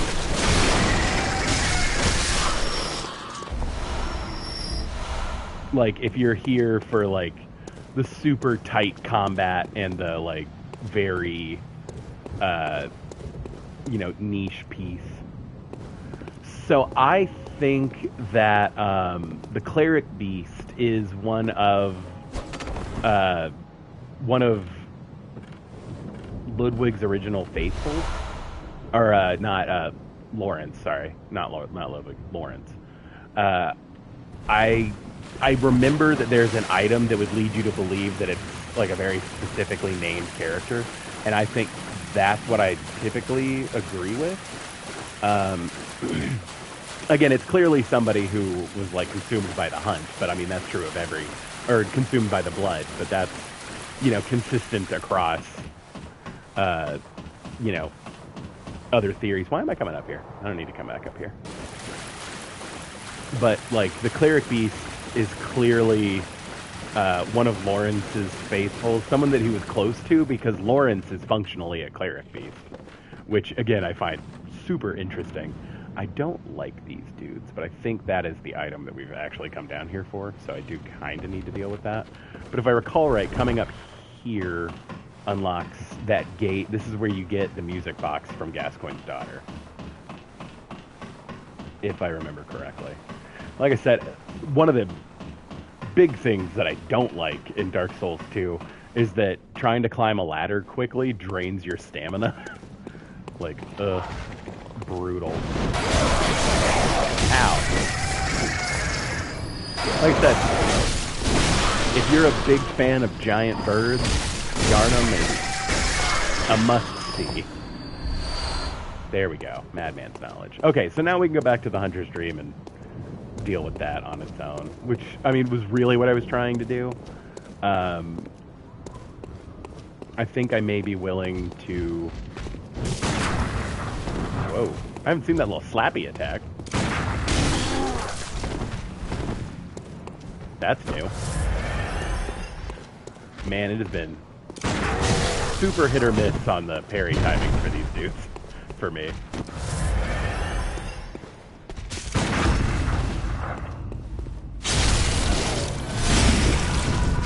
Okay.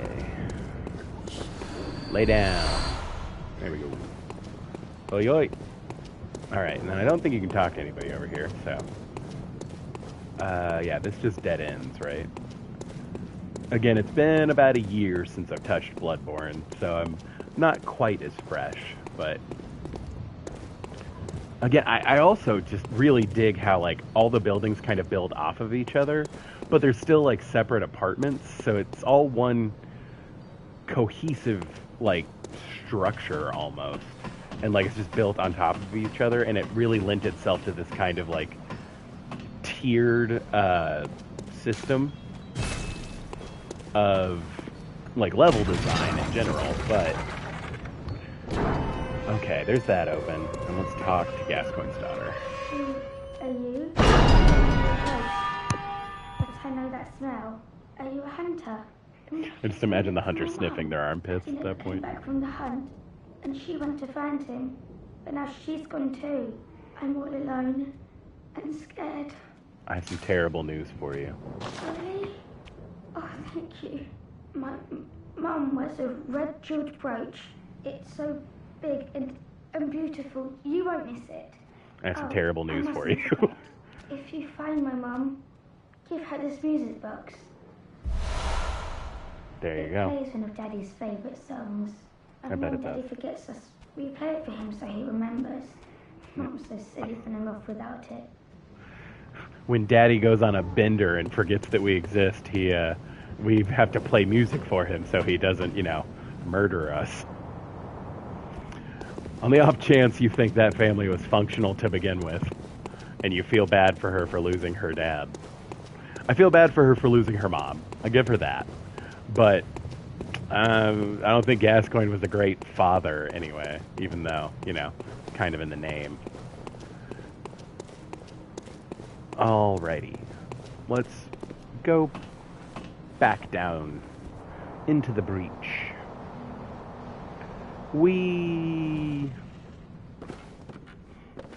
Okay, well there's that little errand done. Let's finish this errand. And we got our Madman's insight, so... You know, like, if it necessitated them having, like, a music box for them to pull him out of Bloodlust, like, things have been bad for a while. Like, this family wasn't terribly functional to begin with, unfortunately.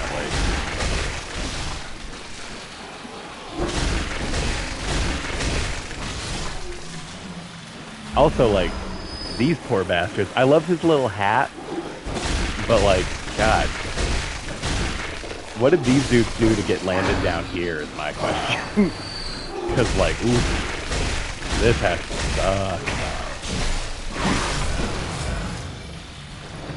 Like, we're the sewer people of Yharnam. Poor bastards. Alrighty. This was just Quicksilver Bullet. Love that for me. Okay. Yeah, there's nothing back here. That's fine. Alright, even though it looks like there could have been. But there wasn't.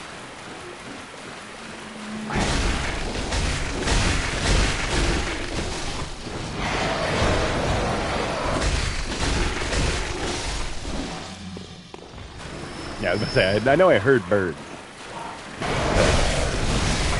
God knows the birds of this game rearing up to attack is a sound you don't really lose. Yep. It's more fun little cubby holes. You know, that could be a cool, like, hangout spot for kids, again, while the... Maybe not for kids.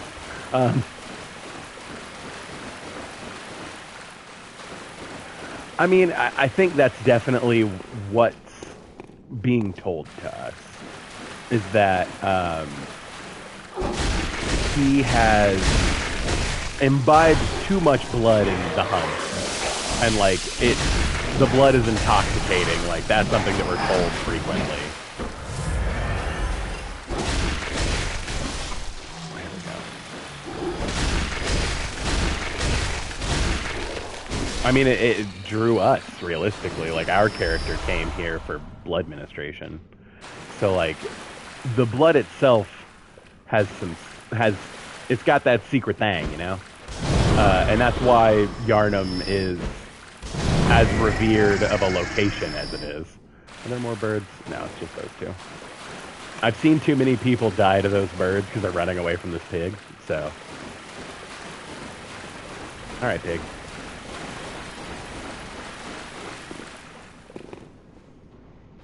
Oh no, you're not gonna charge, you're just gonna walk slowly toward me? Thanks, bro. There we go. Come on, run at me.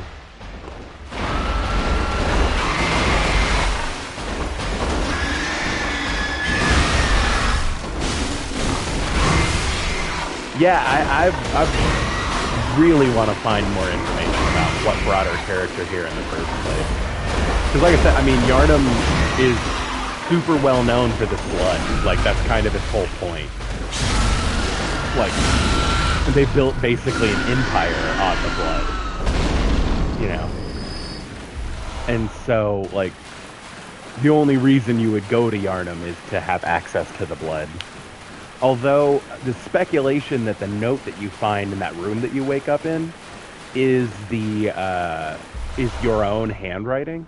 Because it just says hand-scrawled note. Yeah, 100%. The pig fisting is definitely a little bit weird, but necessary at times. But like there is speculation that the note that was there you wrote to yourself, meaning your character came here to seek the pale blood. So I've always wondered, is your character like a scholar who's like interested in like Bergenworth or like learning more about like the old ones? Because that would be kind of a different vibe. Ow. Dude, I have been so hit or miss on dodging these dudes today. And because I'm hit or miss on dodging them, I've been real skittish about it. There we go.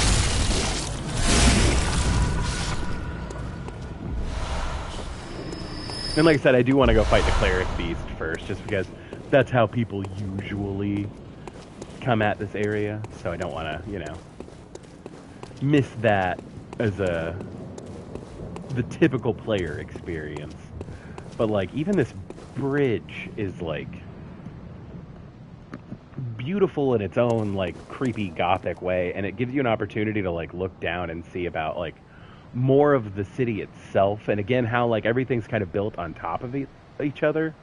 Again, I imagine the urban sprawl of Yharnam happening because of the expansion of the church. I mean, it's debatable how long the church has even been here, but it's had to have been, you know, at least a couple hundred years. Like, it's had to have been here for a while. Okay, let's ride this elevator up. We'll deal with gas pouring. But notably, we went through all of that to get at least one insight so that we don't have to...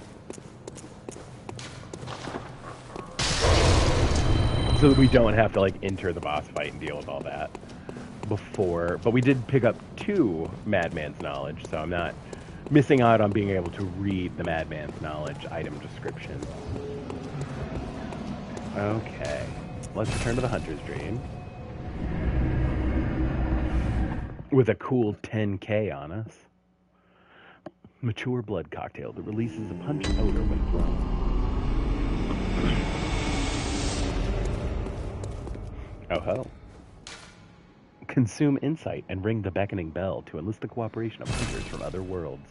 Silencing blank ends such forms of cooperation. We'll read those, and then consume insight and ring the old hunter's bell to enlist cooperation of old hunters. The old hunter bell. And now we have access to the inside of the workshop. We will talk to the doll right before we leave. But there is a bunch of stuff in here, and it's real creepy looking. But all the doors are open now. But, so like I said, this is the hunter's workshop in general. Again, there are lots of like potions and vials and stuff to make weapons, and there are tons of books and research on the hunt and everything else. So like all of the information that has been gained by the hunters is kept here basically. And this is Gehrman. Gehrman's a bastard. But he's very clearly not the guy from the opening cutscene, which I find interesting. So like, who is that guy? Aha. You must be the new hunter. Welcome to the Hunter's Dream. This will be your home. Hey, I really appreciate it, Pakuchi. But say have a good rest of your night. You know, the tour will continue. I'm sure people will come and go. To you, hunters. You're sure to be in a fine haze about Have a good now, rest of your night. Bye. Don't think too hard about all of this. Just go out and kill a few beasts. It's for your own good. You know, it's just what hunters do. You'll get used to it. Like I said, I really speculate about... Because, like, even Gehrman's, like, just pushing you to keep the hunt going. Like, don't think too much about it. So, like... Because Gehrman is sustained in the hunter's dream through the moon presence, I wonder how in on it he is about, like, how Pale Blood and the old ones are the ones that are kind of keeping everything in line and happening the way it is. This was once a safe haven for hunters. A workshop where hunters used blood to enhance their weapons and flesh. We don't have as many tools as we once did, but you're welcome to use whatever you find. Thanks, Gurmy. Even the doll, should it please you. Real creepy. I don't want to know what he did to that doll. I mean, specifically, Maria was like... Because Gehrman is the first hunter, and Maria was like one of his, like apprentices, but then, like, Maria obviously became, like, a full-fledged hunter of the church and didn't have any problem. And the doll is very clearly based on Maria, so I don't know what he did to that doll. I don't want to find out. All I know is that if you kill the doll, white stuff comes out. And that's kind of gross. This was once a workshop. Okay. You're welcome, even the dark. I like that he whispers it too. Like, that's extra creepy. Alright. But now, we can fortify weapons a little bit. We don't want to go too hard. But this makes the saw spear scaling way better. And means that we will switch to the saw spear now. Also, the transformed version of the saw spear keeps the serrated damage, which is like a big deal. And then once we get the Carol runes, we'll use this. Alrighty. To escape the dreadful hunter's dream, halt the source of the spreading scourge of beasts, lest the night carry on forever. Spooky ooky. Like, it's... And there are like these altars and everything to... Again, deities that we don't necessarily know. I mean, speculatively, this is like Queen Yarnum. I mean, it's questionable, and I'm not sure how much they even know about Yarnum itself. Like, it's a whole lot. It's a whole lot. Place items in storage or retrieve stored items. We're going to pick up the couple of Molotovs that we are missing. We've got a decent store of blood vials, thankfully.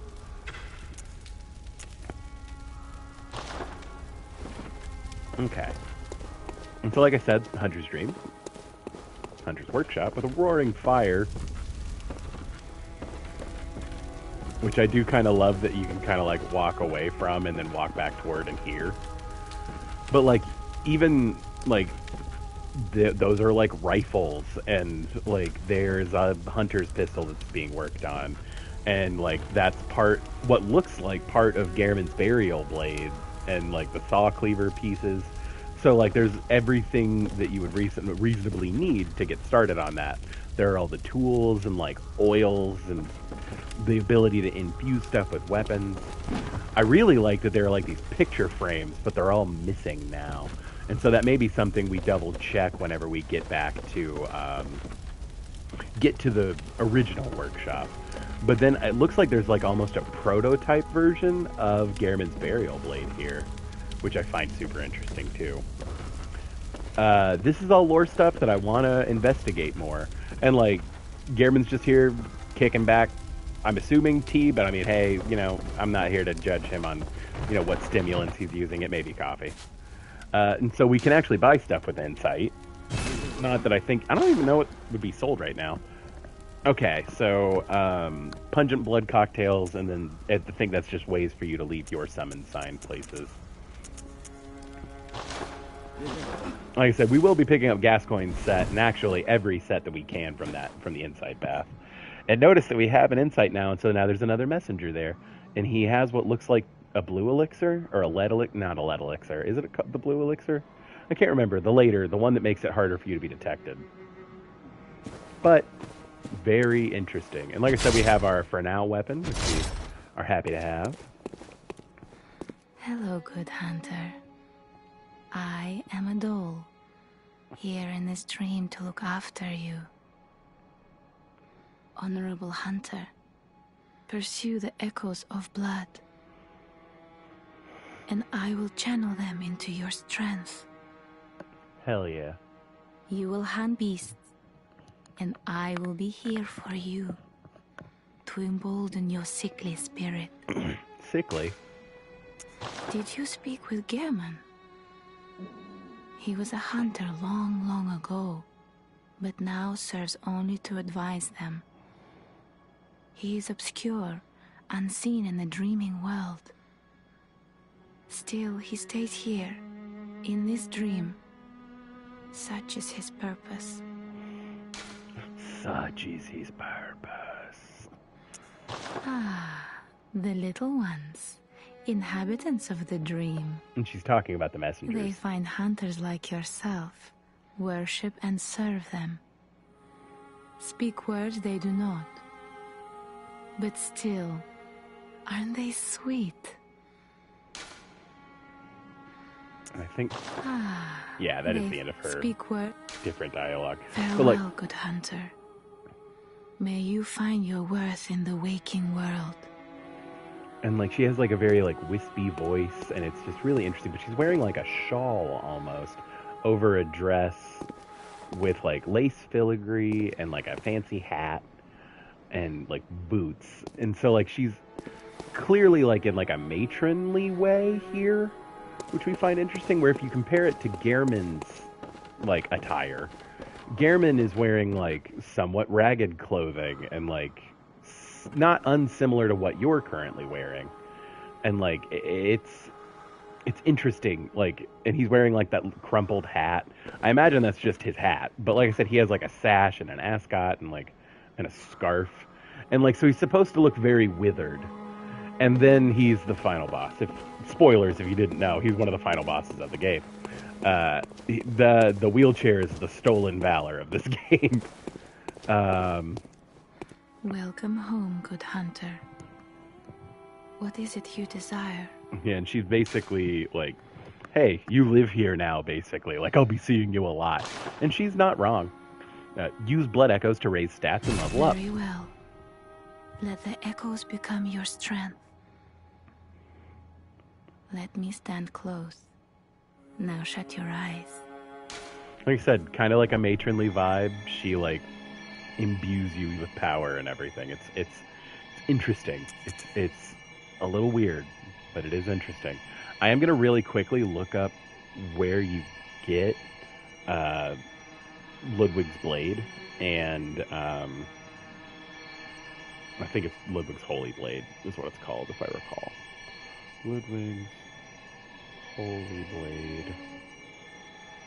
Yeah, it is. Okay, so how do you get Ludwig's Holy Blade? Trick weapon of a healing charge. Trick weapon is a longsword. Can be purchased for 20,000 echoes from the messengers after obtaining the Radiant Sword Hunter's badge. And it is descaling for pretty much everything, so it's fine to level into but you need 16 strength to wield it. Okay. Let's see. When did we get the Radiant Sword Hunter's badge? I don't remember. I know it's in Cathedral Ward. Let's click through really quick.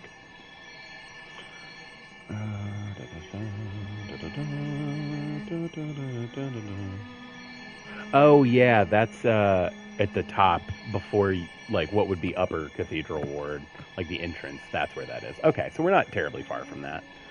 So let's go ahead and put the couple of levels into strength that we need. Actually, that'll just be all of our echoes for right now. So that's actually fine. We're cool with that. Farewell, good hunter. May you find your worth in the waking world. So she doesn't have different text depending on, you know, where she's coming from. And so we are going to go ahead and buy, you know, what we can, basically. But because we found the Sword Hunter's badge, we have access to these again. And so, like I said, before we, you know, prattle off and continue our little adventure, let's read the items that we've found thus far. Okay. So let's read the pungent blood cocktail. Mature blood cocktail that releases a pungent odor when thrown that attracts bloodthirsty beasts. A precious tool in sadly short supply. In Yarnum, they produce more blood than alcohol, as the former is more intoxicating. Interesting. And here's the tiny music box. A small music box received from a young Yarnum girl. Plays a song shared by her mother and father. Sorry, I needed to kill a bug. By her mother and father. Inside the lid is a small scrap of paper. Perhaps an old message. 2 names can be made out, however, faintly. Viola and Gascoigne. Oof. Madman's knowledge. Skull of a madman touched by the wisdom of the great ones. Used to gain insight. Making contact with eldritch wisdom is a blessing, for even if it drives one mad, it allows one to serve a grander purpose for posterity. And then the beckoning bell. Great old bell discovered in the underground labyrinth. Its ring resonates across worlds, and the first hunter used it as a special signal to call hunters from other worlds to cross the gap and cooperate. A human must use insight to ring the uncanny bell, but the benefits of cross-world cooperation are many. And then the silencing blank. Hunters are linked by the resonance of bells with special encoded timbres. This inaudible burst disrupts such resonance. Fire to end cooperation and prevent further cooperation. Firing this does not disrupt the resonance of a sinister bell, a thing that we'll have to deal with later. Okay, don't have any more bloodstone. So the Saw Hunter badge. Badge crafted long ago at the workshop. Attests to one's prowess as a hunter of beasts. The workshop is gone, and no group recognizes this meaningless badge except the messengers in the bath who understand its profundity. Certain things can only be entrusted with a hunter in possession of this badge, or so they believe. And then the old hunter bell. One of the resonating bells that cross the gaps of worlds. This bell is cracked and stained with the blood of beasts. A human must expend insight to ring this uncanny bell. The old hunters, who have long passed from the dream, but cannot forget the feeling of the hunt, rely upon messengers to relay their thoughts. Ring the bell at their side, and they are certain to give a listen, for the night of the hunt is long and unchanging. Like I said, how long has the hunt been going on? How long has this night lasted? Because, again, like, there are parts of the city itself that are so overgrown. Like, it's weird. It's very, it's sussy. Hey. We're okay. Sorry, dog's barking. Cookie. Oh, the Saw Spear actually has the same initial scaling as Ludwig's Holy Blade. That's interesting. And it looks like the Saw Spear, one of the trick weapons of the workshop, commonly used by those who dedicate themselves to the hunt. This saw, effective at drawing the blood of beasts, transforms into a medium-range spear. This saw, with its set of bloodletting teeth, has become a symbol of the hunt, and only grows in effectiveness the more grotesquely transformed the beast. So as you see, that's super similar to the Saw Cleaver, but the Saw Spear stays a spear. That's the big difference. Oh, we didn't read the torch. A common torch formed by wrapping a pine resin-drenched cloth around the end of a long stick. Hunters choose torches not only because the hunt leads them to the darkest nooks, but also because certain creatures they encounter are possessed of a deathly fear of the flame. Spooky-ooky.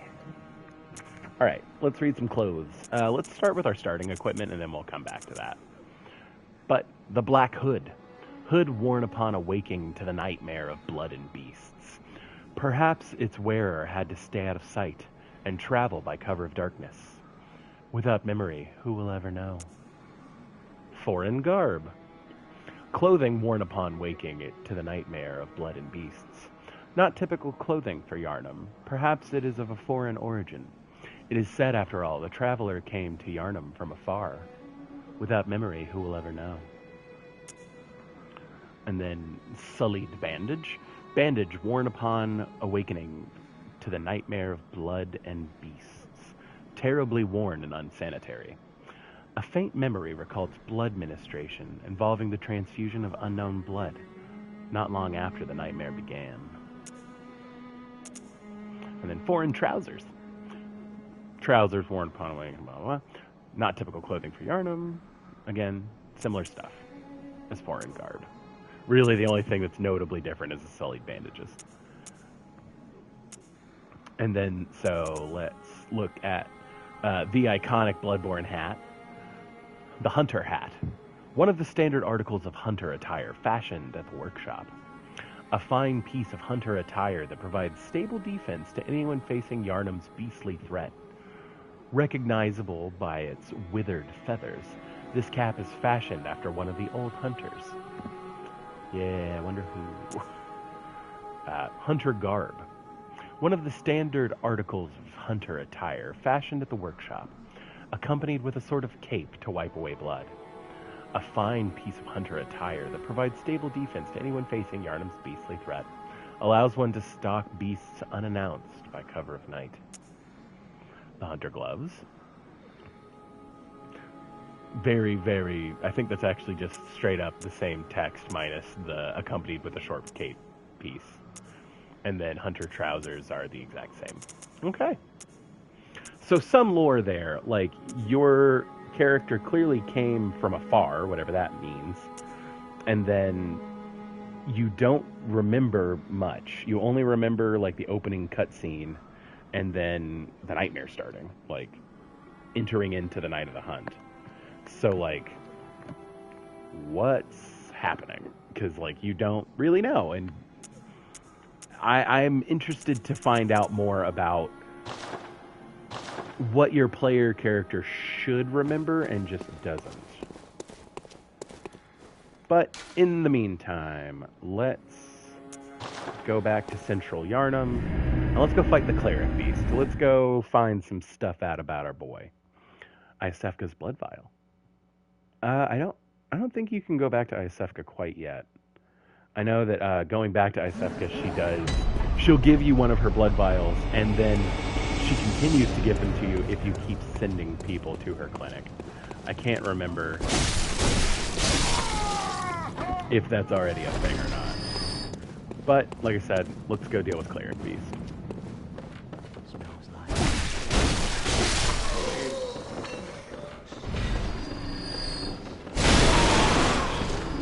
I mean, we might as well get the free stuff if we're gonna be here, right?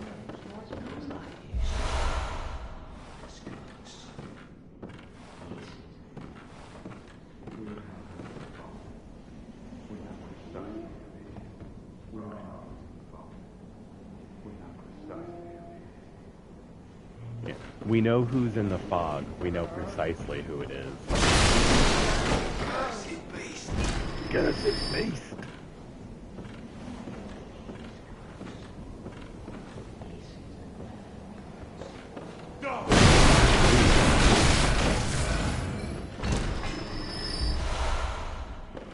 Always happy to be banking blood vials.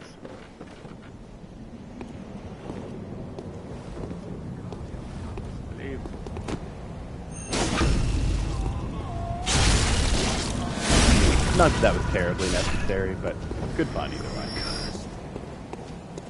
You are cursed. You know, not the first time I've heard that tonight.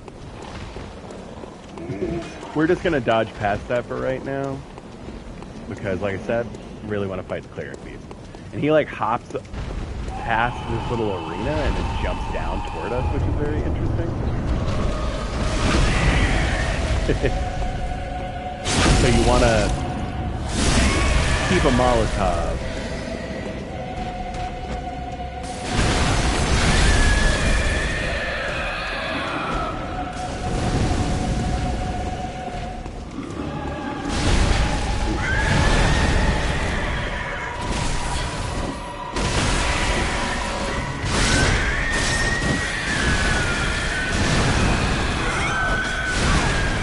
And as per usual with FromSoft games, the real enemy is the camera. But that's him stealing one of his limbs.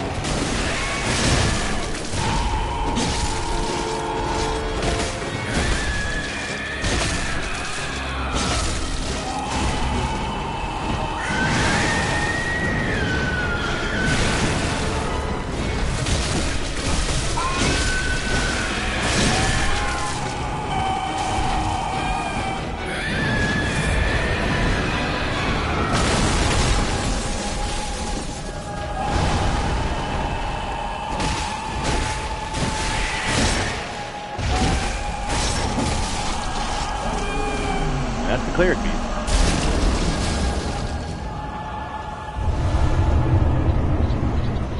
There's the Sword Hunter badge. Alrighty. Some quicksilver bullets on the bridge. And then there's clearly like something to continue this way, and I always still wondered, there's like collision behind this door.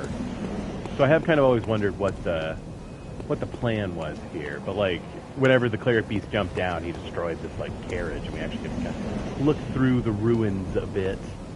There's like broken glass and like just pieces of painted or stained wood, which is wildly interesting. But like, even the wheels are like rimmed in gold. It's like, this is clearly a very prosperous society before everything went to hell. Yeah. We will run back to the dream very quickly.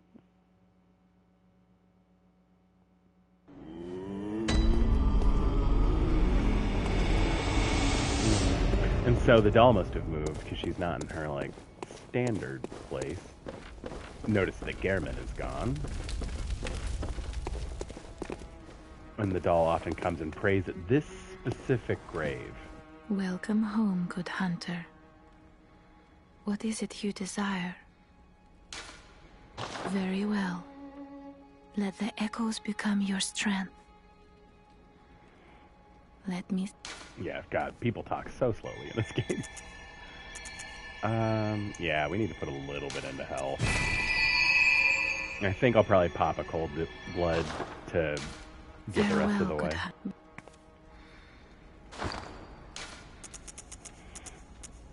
I think we can use just one. Yeah. Welcome home. What is... Very well. I mean, this is why people do occasionally just kill her, because she speaks so slowly. Farewell, good hunt. Dog. Like, speedrunners kill her because it's faster than listening to her. Which is like a real bummer, realistically, but still.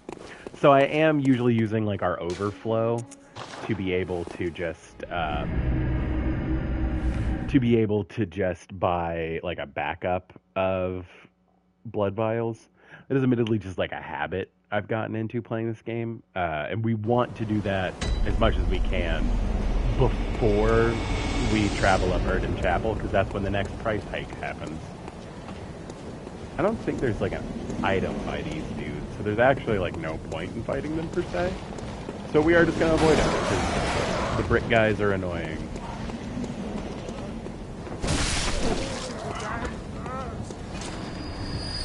Make sure he didn't drop anything, just in case.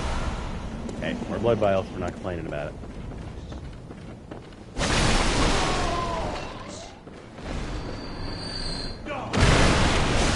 This guy. He always gets me a little. This damn curse!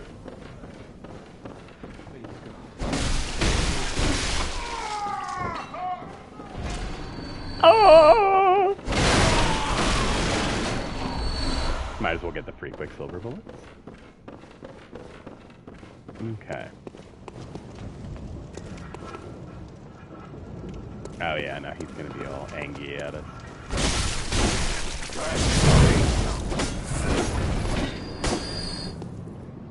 Bastard. Like, you don't really want to be trading hits with stuff in this game, but it's not like as big of a deal because of the rally system. Once again, I'm not super worried about actually fighting these dudes, so I am just gonna run past, but it is something that, you know, you may have to do at this point. We're just trying to get to the gas point fight, AQAP. And we are going to be a good Souls player, and go ahead and send that elevator back up, just in case. Alright. Run up here. Get them to trigger the fireball. Ow.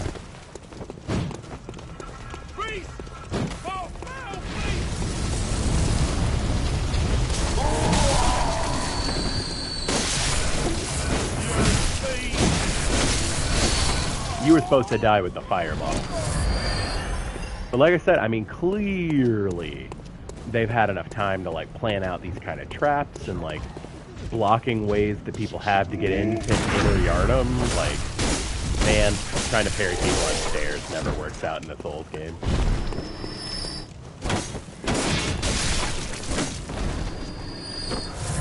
I'm gonna hippie top my health just because we're about to get a couple more blood vials.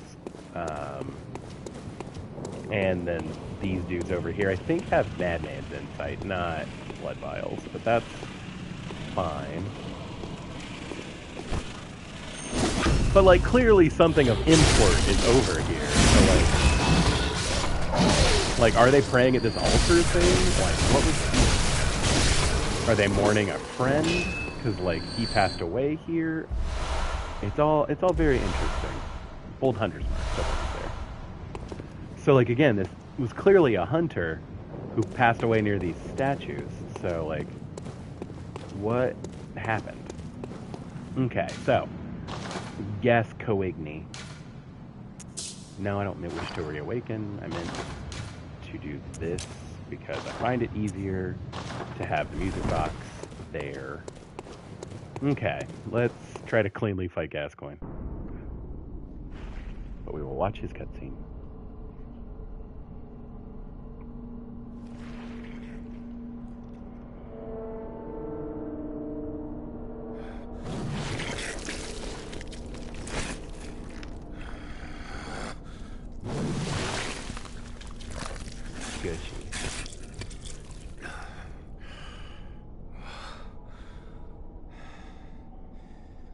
Beasts all over the shop. All over the shop, my guy. You'll be one of them, sooner or later. One of us will be.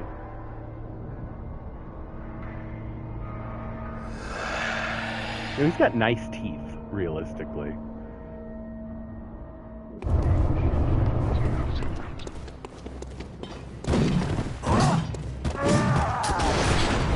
You suck. Ow. Alright.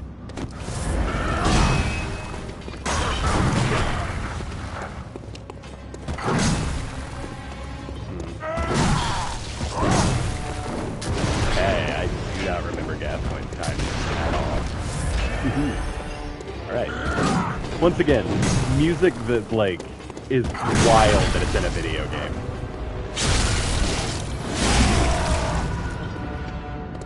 Weirdly, I find this version of Gascoigne more annoying. What's that smell? The sweet blood. Oh, it sings to me.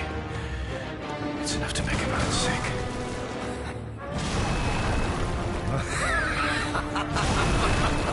Yeah, honestly, the most important thing about this part of Gascoigne's fight is just don't let him corner you.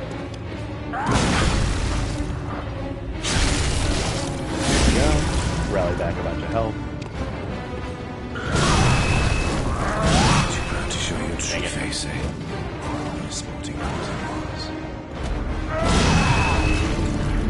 He got us.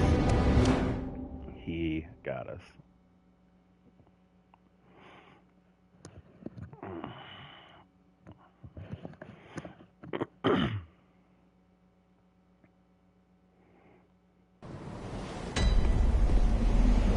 Yep. Alright. Now we especially just run through, like, whatever. I don't know if it's necessarily better to run there from here than it is from the central thing. I guess there's slightly more stuff to avoid, but, like, no.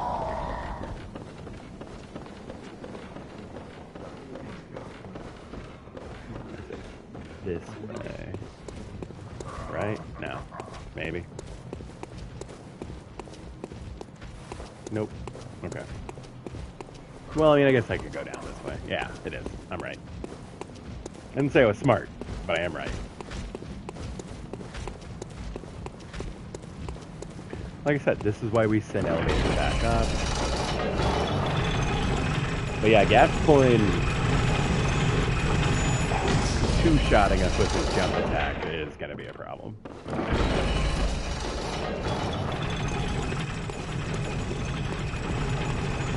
Okay, and a full stamina bar. Let's run. Dude, what is going on with this ball trap right now?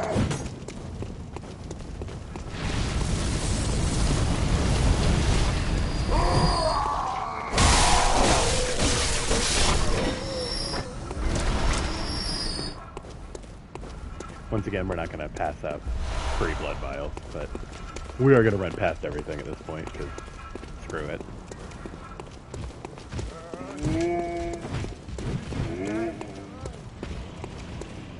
Alright. Okay, and back into the void. Again, there's like these creepy gargoyle things. We'll look more at the architecture around the boss fight once we finish it, but... Alright. Nice.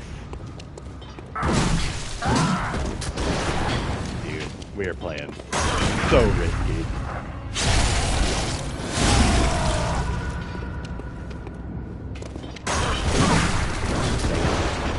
A little too late on the reaction on that one. Yeah, and if you can try to position it where he's, you know, between a gravestone and you when you're trying to heal, or if he's like charging you, it does make it easier.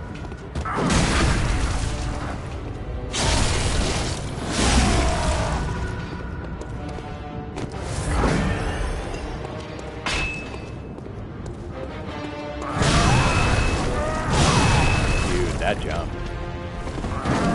Spin to win. The bullet.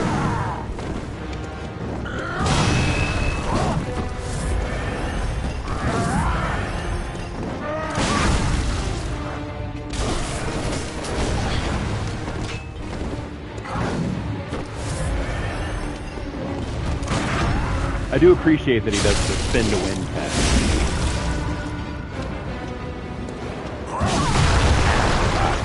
Reach on that nut. That's a problem. Like I said, you really just don't want him to. You really just don't want to be cornered by him. Ow. Also, his bullets do so much more damage than yours do. It's a real bummer.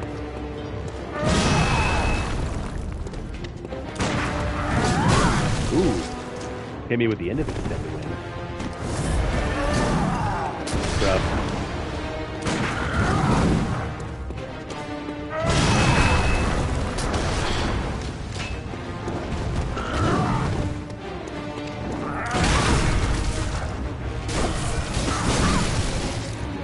Okay, we don't necessarily want to throw it. But now we will use the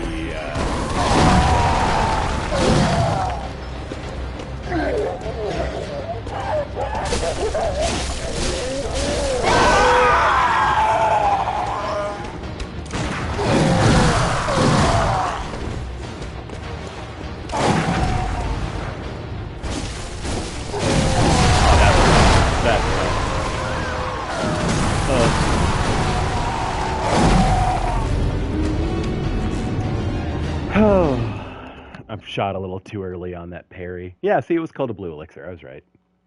Shot a little too early on that parry, unfortunately. It's all part of it. It's all love. Okay, we're still rezzing with full blood vials and bullets, so I think we're okay to keep pressing on. Like I said, at this point we just kind of run through, because we don't really care about grinding these enemies per se, but eventually we will somewhat care about the blood vials and everything. So I didn't mean to come this way. I meant to go the other way, because then you don't have to dodge past these dudes. It's not terribly difficult to do so, it's just tedious. Luckily their opening attacks, especially if you're running, tend to be those like slow you know, punchy kind of moves, where they do like a cross wipe, so.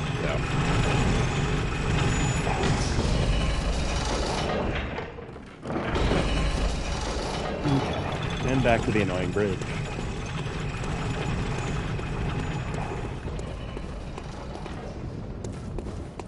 Pull them this way, so we can run like an hour to get past them. The ball will handle most of them.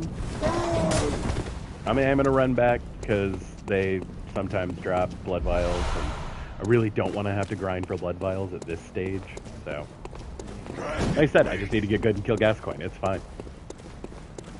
Alright, we're going to regain a little stamina here. because that jump attack is the one we're concerned about. Alrighty. Attempt number 3 against Gas Coigny. Okay, let's see. Is he gonna shoot immediately like an asshole?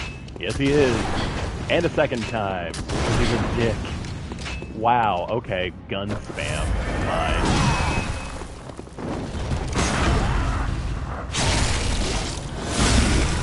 No, that's fine. Ow. Come here, bro.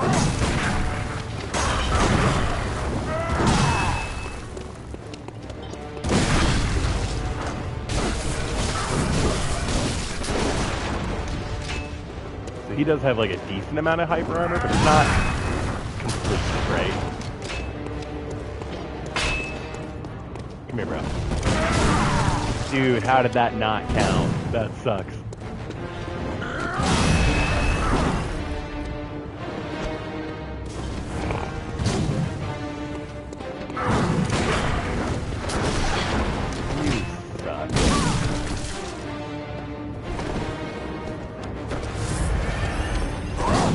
Like I said, you don't want to let him corner. That's the only thing.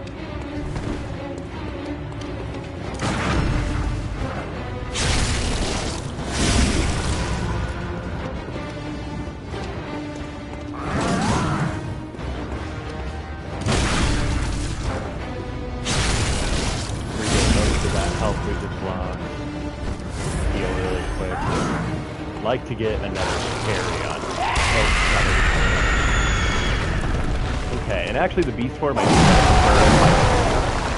just because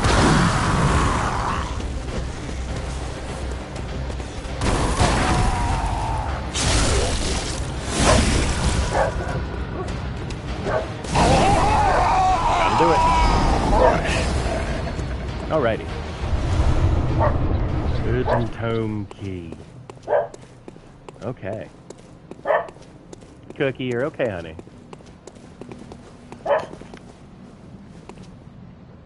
Okay, let's... the red jeweled brooch. Oh no. Oh no. This must be Viola. She was fair of hair. And she got clawed down by the Beast Boy. Debatably, I mean... It's hard to know if Gascoigne killed her, per se. Just sad that it happened, you know? Poor girl. Okay, so let's... I can't remember if we need to go back up to Cathedral Ward first. I don't think there's anything like item-wise through here. But like I said, let's look at the architecture here. Because like I said, this is like a graveyard. Again, this is kind of where you'd expect to see a bunch of coffins, right?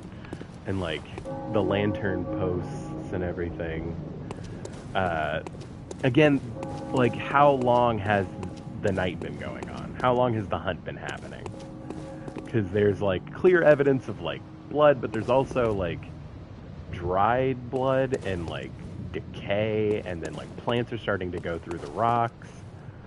So like clearly the hunt's been happening for a long time. And again, it looks like, and it had to have happened all at once because several people were clearly packing, trying to leave, and then weren't able to. And yeah, so like all these headstones and everything through here, up to this big, again, monument to what looks like a saint of some kind. I don't think that's necessarily a woman. And then there's text that's, you know, impossible to read because, you know, only because of 30 frames per second. If this is 60 frames per second, those words would be easy. And like I said, something I'd like to point out before are these, like, gargoyles, but they're like griffins. They're, like, the iconography of, like, the griffin and everything isn't, like, something that I've ever seen anyone pay attention to in Bloodborne. Like, there's some of the Gaelic crosses and, like, some of the traditional, like, UK iconography. But like, I'm interested in delving in a little deeper about what the griffin has to do with anything, if it does, like why it's that way. And again, like this is like off kilter and sunken down. So like what happened here? What caused this to happen? And like why is this like under? And like here's more corpses.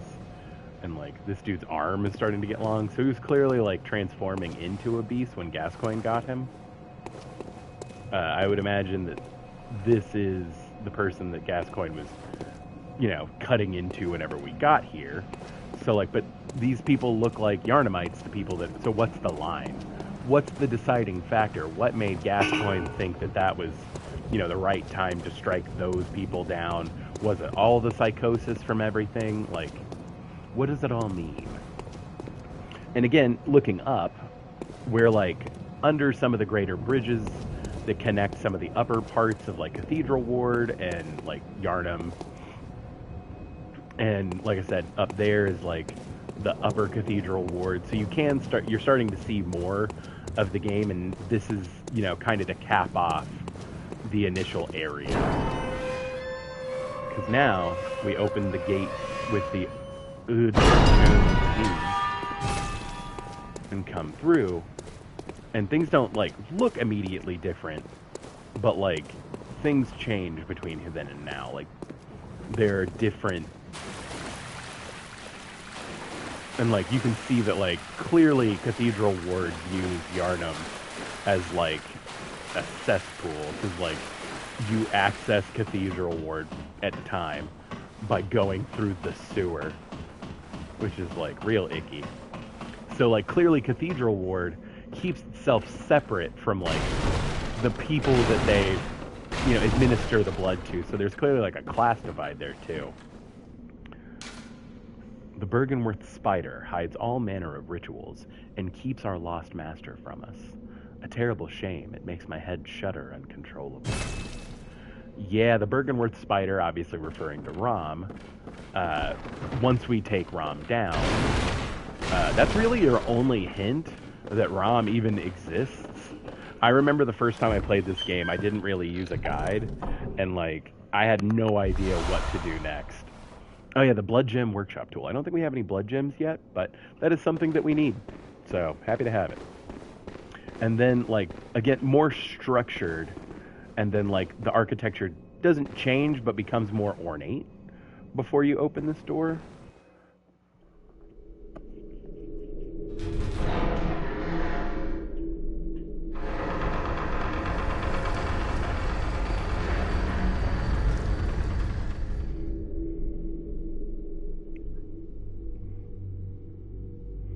Like I said, this is the transition to the wider game, basically.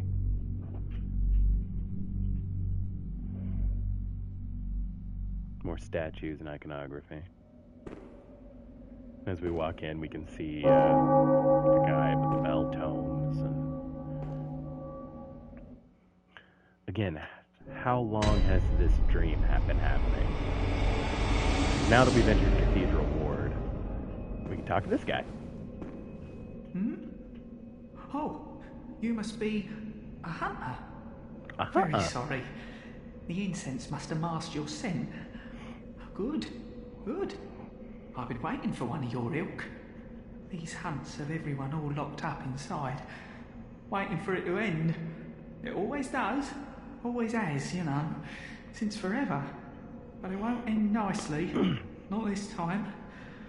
Even some folks hiding inside are going bad. The screams of women folk, the stench of blood, the snarls of beasts, none of them's too uncommon now. Yarnum's done for, tell ya. But if you spot anyone with their wits about them, tell them about this here Erden Chapel. They'll be safe here. The incense wards off the beasts. Spread the word. Tell them to come on over, if you wouldn't mind.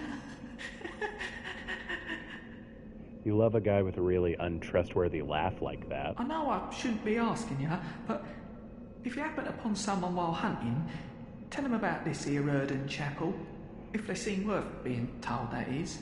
Oh, and I do sincerely hope they are. I know I shouldn't, if you happen upon, if they seem worth being told, that is. Oh, and I do sincerely hope they are. Like I said, the creepy laugh really good.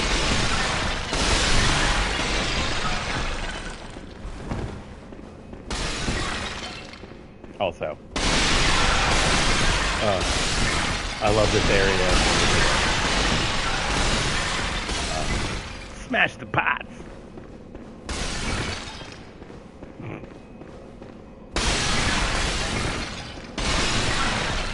The real challenge is to try to leave one so that it can tell the story to its friends of your coming. But yeah, so let's run out here. I can't remember if Eileen appears now or in a minute, but yeah, so she isn't here quite yet. But that does mean we need to go do the Blood-Starved Beast. Because, like I said, I do want to get Ludwig's Holy Blade, just because I've never used that weapon before, and that seems like a fun time. But in the meantime, let's run back to... Well, let's look at some of the stuff around here, just because this is a new area and it's very interesting. I think we'll probably just, like, look at everything and then sum up later. And then we'll probably call it a stream. I mean, hey, we got through the first area, we beat 2 bosses, it's kind of a good vibe. But, like, there are all these, like, well, not anymore, but there's a ton of, like, oils, and there's, like, this iconography on the floor, and there was clearly, like, something in some of these vials, and, like, bones. And so these were, like, funerary urns, which was interesting. And, like, there's these little, like, I can't remember what they call these, valises, or, like, enclaves, or whatever they are, they're like the recesses in the wall. And like, what happened to this guy? Is he one of the like sewer dudes? Like, he's not looking okay. Like, he looks kind of rough and like sunken, but he's on top of where more funerary urns would be placed, or whatever this insignia is supposed to be. It's very interesting. And then, like I said, I do want to pay attention to the statues. So like, you have these that are like praising upward, and then these that are like cowering. And then if you look a little further up, there are more like gargoyle kind of things, and then further recesses, and then it looks like there's like a spooky looking almost mask thing above each of the archways. So like, clearly something's going on. And like, I'm not, because like, they like respect the blood, praise the blood, but like, this is also Erden Chapel, and Erden is an old one who like is formless. Erden is a like an old one that I guess is known and preached about, at least enough to warrant having a chapel named after him. So like, he clearly holds some sway over the, you know, political ramifications or religious ramifications of this realm. So like, there's something going on. And like I said, you eventually meet Eileen in this little corner here. But if you look around, like, there's like a specific little graveyard area, and then there's like closed off and sectioned gates, because again, there's clearly like some kind of class divide in this city. And then here's our first like enemy of this area.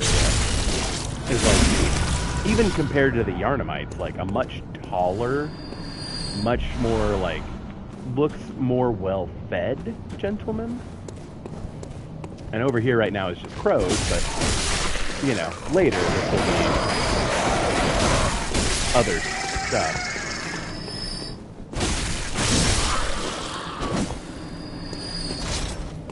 And then in this corner, again, someone clearly, like, it looks like rocks crushed them. Maybe rocks? I don't know, but they're like collapsed in this corner, and it's clearly somebody who had insight. They were trying to have eyes on the inside, which is something we'll talk about more. But again, this area just looks a lot more like put together. Like, there are benches, there's like different green spaces. Like, there's a clearly like a huge class divide between Cathedral Ward and Yarnum. And again, like, more statues. Like, this is clearly like the gathering area before a church or in chapel. And then as you like look up, there's more and more like opulence. And like, you'll see that like the spires are now painted and look more like castle oriented. The clock tower is a lot more like defined. So there's some stuff going on. There's some class issues here. It's a lot, and it's interesting. Like, the storytelling just through the environment of this game is so intense. But yeah, so I think we'll go level up really quick, handle that, and then I think we will call it a stream. We've been on for about 3 hours, and I think that's as long as my brain will allow me to stream. But I love that she's just like chilling. If you're not here, I guess she just has no one to talk to. Like, are you the only hunter that frequents the dream at this point? Excuse me, I'm sorry. But like, something's going on. Are there other hunters? Like, this is questions that I've had, at the very least, while playing this Welcome home, game. good hunter. Because she's like asleep. I must have drifted off. And bored. What is it you desire? If you're not talking to her. Over time, countless hunters have visited this dream. The graves here stand in their memory. It all seems so long ago now. Yeah, like how long is the dream tied to the hunt? Is the moon presence an entity that I've mentioned earlier, but we'll talk more about as we move forward a little bit more. But the moon presence is the one that maintains the hunter's dream. Is the moon presence also maintaining the hunt? Like, again, how long has the hunt been happening? Again, countless hunters have come through this dream. But, like, where are they now? Are they all dead? Like, am I the last Are we relying entirely on, you know, offcomers to come to Yharnam and become hunters? Is that why, you know, why after our blood ministration, we had those visions and, like, the messengers came to us and, like, why, we're like, oh, you found yourself a hunter because it's a rare thing? It's interesting. These are lore questions that I want to dive into and find out more about. Like I said, I am sort of intending to make like a big iceberg video about Bloodborne. And I think I'm obviously going to try to have as little conjecture on my part as possible. But I am going to talk about like my theories individually and like what happened. So I am interested in that. I am quite interested. Over time, yeah, okay. It all seems. So that's like her updated dialogue Very well. for this. Let me. I think I have. Yeah, I'm gonna have to take a cold blood to level up a little more, but that's fine. Let's pump one into health. Pop a cold blood. Farewell, good hunter. May.